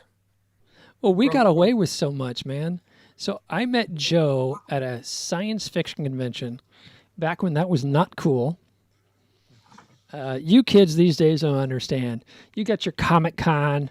It's all big money. Everybody accepts that you're going to Comic-Con and doesn't call you a freak for doing it. Okay, well, EDC, the Electric Daisy Carnival, brings out like a lot of characters. Yeah, I can imagine. Yeah, Burning Man. There's so many creative, expressive events now. When I was growing up in San Jose, I described it as half suburbia, half farm. Literally, like, I grew up in South San Jose, so I knew Milpitas. I could get a bus out to Milpitas, but it was like going to Louisiana or something. It took hours to get there because in many that was it. The original Doctor Who fan club. San Jose relaunched Doctor Who, launched Doctor Who in America. There were a couple spots that would show some Doctor Who episodes and whatnot, but San Jose started this every night. There was Doctor Who every night on PBS, and it built a little bit of a fan following. But again, I had to take a bus from South San Jose. There's no light rail to a library in Milpitas. And that was once a month, the Legion of Rassilon Doctor Who fan club, where somebody would bring in a pirated videotape from England, because at the time we only had the episodes from the 70s that were being shown over and over again in the 80s. And but there were new shows being produced in England. So someone would someone somehow would get a videotape from England, like a VHS videotape, that someone took off the television, and that someone would make 20 copies so that the quality was terrible. And we'd huddle around a TV, which probably wasn't that big, maybe 17-inch tube TV. And there's like 40, no, let's call us teenagers, huddled around this in a library that would allow us to be there after 7 o'clock in Milpitas. I think it took maybe an hour and a half each direction on bus to get there. So it was pretty underground, crazy stuff. But as the years went by, this sort of built, and we got a convention. It was TimeCon. It wasn't BayCon. I think I met you, Joe, at BayCon. But there had been these sort of Dungeons and Dragon conventions and Lord of the Rings kind of stuff. And the science fiction people maybe had Star Trek had their little conventions. So San Jose, I think, had the first American Doctor Who science fiction convention. And it was associated with the people at BayCon. It was in the same hotel in San Jose. And we dressed up in all these crazy costumes, and nobody at the hotel could figure it out. There was one year an evangelical group got booked the same weekend as BayCon or TimeCon, and talk about culture clash. This is the 80s. So we got to run around there in our costumes, staying up all night, hotel room jumping from party to party. And it's quite wild, wild west. And that's how I met Joe. The halcyon days. And your life was never the same since. Oh, it was nightclubbing on another level. It was a pajama party. Wow. and these were there was no curfew. There was no one checked IDs for alcohol. It was in room number 245, they're serving Romulan ale, where someone had put blue food coloring in a bottle of vodka, and so that was my way of getting out of suburbia for a weekend. One year there was a bunch of goths that from Roderick's Chamber, one of the big it was a crew of about 20 or so people. They rented at the Doubletree Hotel on the party floor a couple of suites side by side with adjoining rooms, and they emptied all the beds, all the furniture out. They turned it into a big giant nightclub, and it was fantastic. It was so good that on the second night we got shut down because of the noise level. Oh no. Old San Jose, those kids. We were in the really transition, because before me, that would have been more like rock and roll people coming through town throwing TVs in swimming pools. But we weren't that bad. But the science fiction crowd, that was what it was like back in the day. But now it's all fancy schmancy Batmobile coming down Hollywood Boulevard. A little more classy now.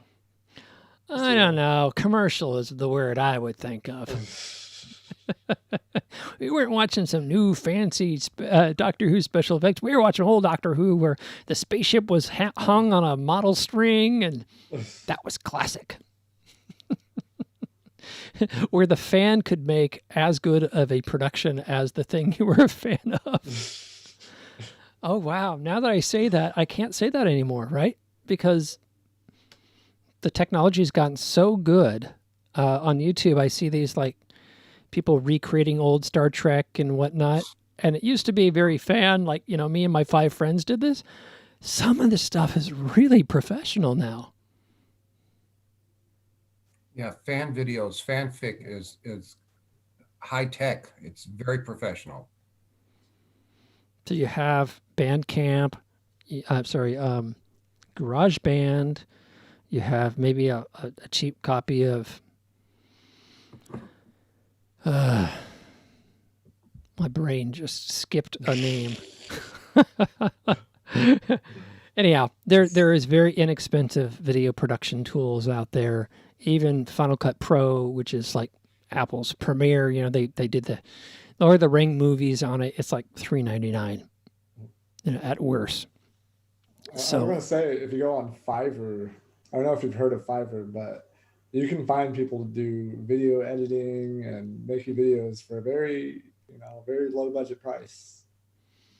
I knew of Fiverr, and I hadn't thought about it for video production because I have a video I shot over the summer that's just sitting in the can, as they say. And I'm like, once I get some more projects in, I probably could afford to pay someone for that. But you're right. I think Fiverr sends it all around the world, right? Yeah, I highly recommend just like going on Fiverr, just at least browsing Fiverr to see what's on there, because there's a lot of cool stuff that you can get for a very low price, which I like a lot. For us starving artists, how to get professional stuff on a budget. Yeah. All right, so that's my takeaway from tonight is to go see who's willing to do a music video on Fiverr. That's cool. Well, I'm going to go get some food. Thank you again for not only being on the show, the after party, but just hanging out with Joe and I. And shoot, let's see, is Facebook censoring me if I say shoot the shit? Can you say shit? I think I cursed a couple times, so okay. Sorry about that. All right, well, we'll find out when they knock on my door. Bleep me out. Kids today with their potty mouths. So once all this opens, man, I just realized I got a connection in LA. Yes, come down to LA. I gotta come down, go to K-Town, get the real stuff. Yes, because they don't got it in Seattle. The Bay Area has a couple of good Korean barbecue places. Like, I don't know if you've heard of Gen, but it's a really popular Korean barbecue chain that I really like. In the Bay Area. Yeah. Okay. It originated down in LA, but then they also have it in the Bay Area too. Really delicious. Well, my parents live in South San Jose, so I will be, as soon as it's safe to do so, I will be going down there to see them. So anything in the South Bay, highly appreciative of you sending stuff my way. Yes. So, because I can't go to Hometown Buffet. I just can't do it. Korean barbecue buffets are where it's at. Yeah. Head up to El Camino and that area and get some good stuff. Up here, Seattle is... I joked when I moved to Marin that they didn't have any good food in Marin. Maybe there's some posh restaurants, but not just regular food. And Seattle is... I found one good restaurant, a couple mediocre sushi bar, blah, blah, blah. But I was shocked because there's so much fish here. They're by the sea. There's good oysters. I went to a seafood restaurant on the water, and the seafood was terrible. And I'm like, how do you do this wrong? That's interesting you say that. I've been to Seattle once, and I had some of the best sushi in my life up there. Okay. This wasn't downtown. It wasn't on the waterfront. You're probably over by Pike's Place and whatnot. So there's probably plenty of good stuff here that I missed. I will admit, the place I went to, I forgot the name off the top of my head, but it had at least one Michelin star, and there was like a long wait to get in. But my friends were really excited about it, and so we went there. And they serve you, I don't know if you're familiar with omakase sushi, which is this style where it's basically chef's choice. And they literally just serve you a bunch of like rolls in front of you, and they pick it out for you, and then you can order like whatever you liked out of the rolls. But it was amazing. Okay, I have to find out what this place is and when. Really pricey though, because again, Michelin star restaurant, but Sure, delicious. sure. I just realized I actually did have really good sushi in downtown Seattle. I was just drunk at the time, so I forgot. Some friends came in from out of town. I was downtown shooting a music video, and all of a sudden I get this text, "Hey, we're in town." I'm like completely surprised. And they say, "Oh, meet us at this bar, the White Rabbit," or something like that. And so we went there, and they said, "Oh, we don't have food." And they went to this place, and it was kind of like a tiki bar sushi restaurant. Ooh. I don't know. I'm trying to think if it was Philippine-based or Hawaiian-based. And I typically think of Hawaiian sushi as, Spam sushi. But it was really, really good. So, okay, I did have good sushi here. It's just there's a thing here which I'm just north of Seattle. There's a thing all over the area, which is teriyaki. Every street corner has a place that says some version of the name teriyaki. But they're basically a fast food. And it's literally like this big bowl of teriyaki beef or chicken with rice. And my tummy was not happy after I tried. Was it better than Panda Express? Didn't have the sugar that Panda Express is, right? Yeah. So yes, it was better than Panda Express with more limited choices. But apparently it's like a big fast food up here. Teriyaki bowls. And I was like, okay. And there is a large Asian American community up here because we have an H Mart and a Ranch 99 not too far away from me. So at first I thought I was going to be living in the frontier. I'd have to chew beef jerky all the time and roll tobacco with the natives or something. And I was so happy when I found out there was Ranch 99 15 minutes away. And an H Mart 10 minutes away. I'm saved. I can eat my favorite ramen. Yeah. And these places, especially the H Mart, has a fantastic selection. And I'm going to get controversial here. Maybe I should wrap up the show. You hang out a moment because I'm going to say something controversial. Don't want this going on the air. All right, folks, you've been listening to Sunday Live, the after party after the after party after the after party. We're just hanging out and shooting the shit. But I should wrap things up. Thank you, everybody, for your posts and for participating with Robbie here tonight. Do come back next week. We have more artists to introduce you to lined up. If you want to find out about my work, you can find me as Caleb Duart. That's with a silent E at the end on Facebook. There's a Caleb band on Bandcamp. That's kind of a folk art rock country kind of thing. And then Audio Terrorist, the original Audio Terrorist, which is experimental goth industrial rock blend.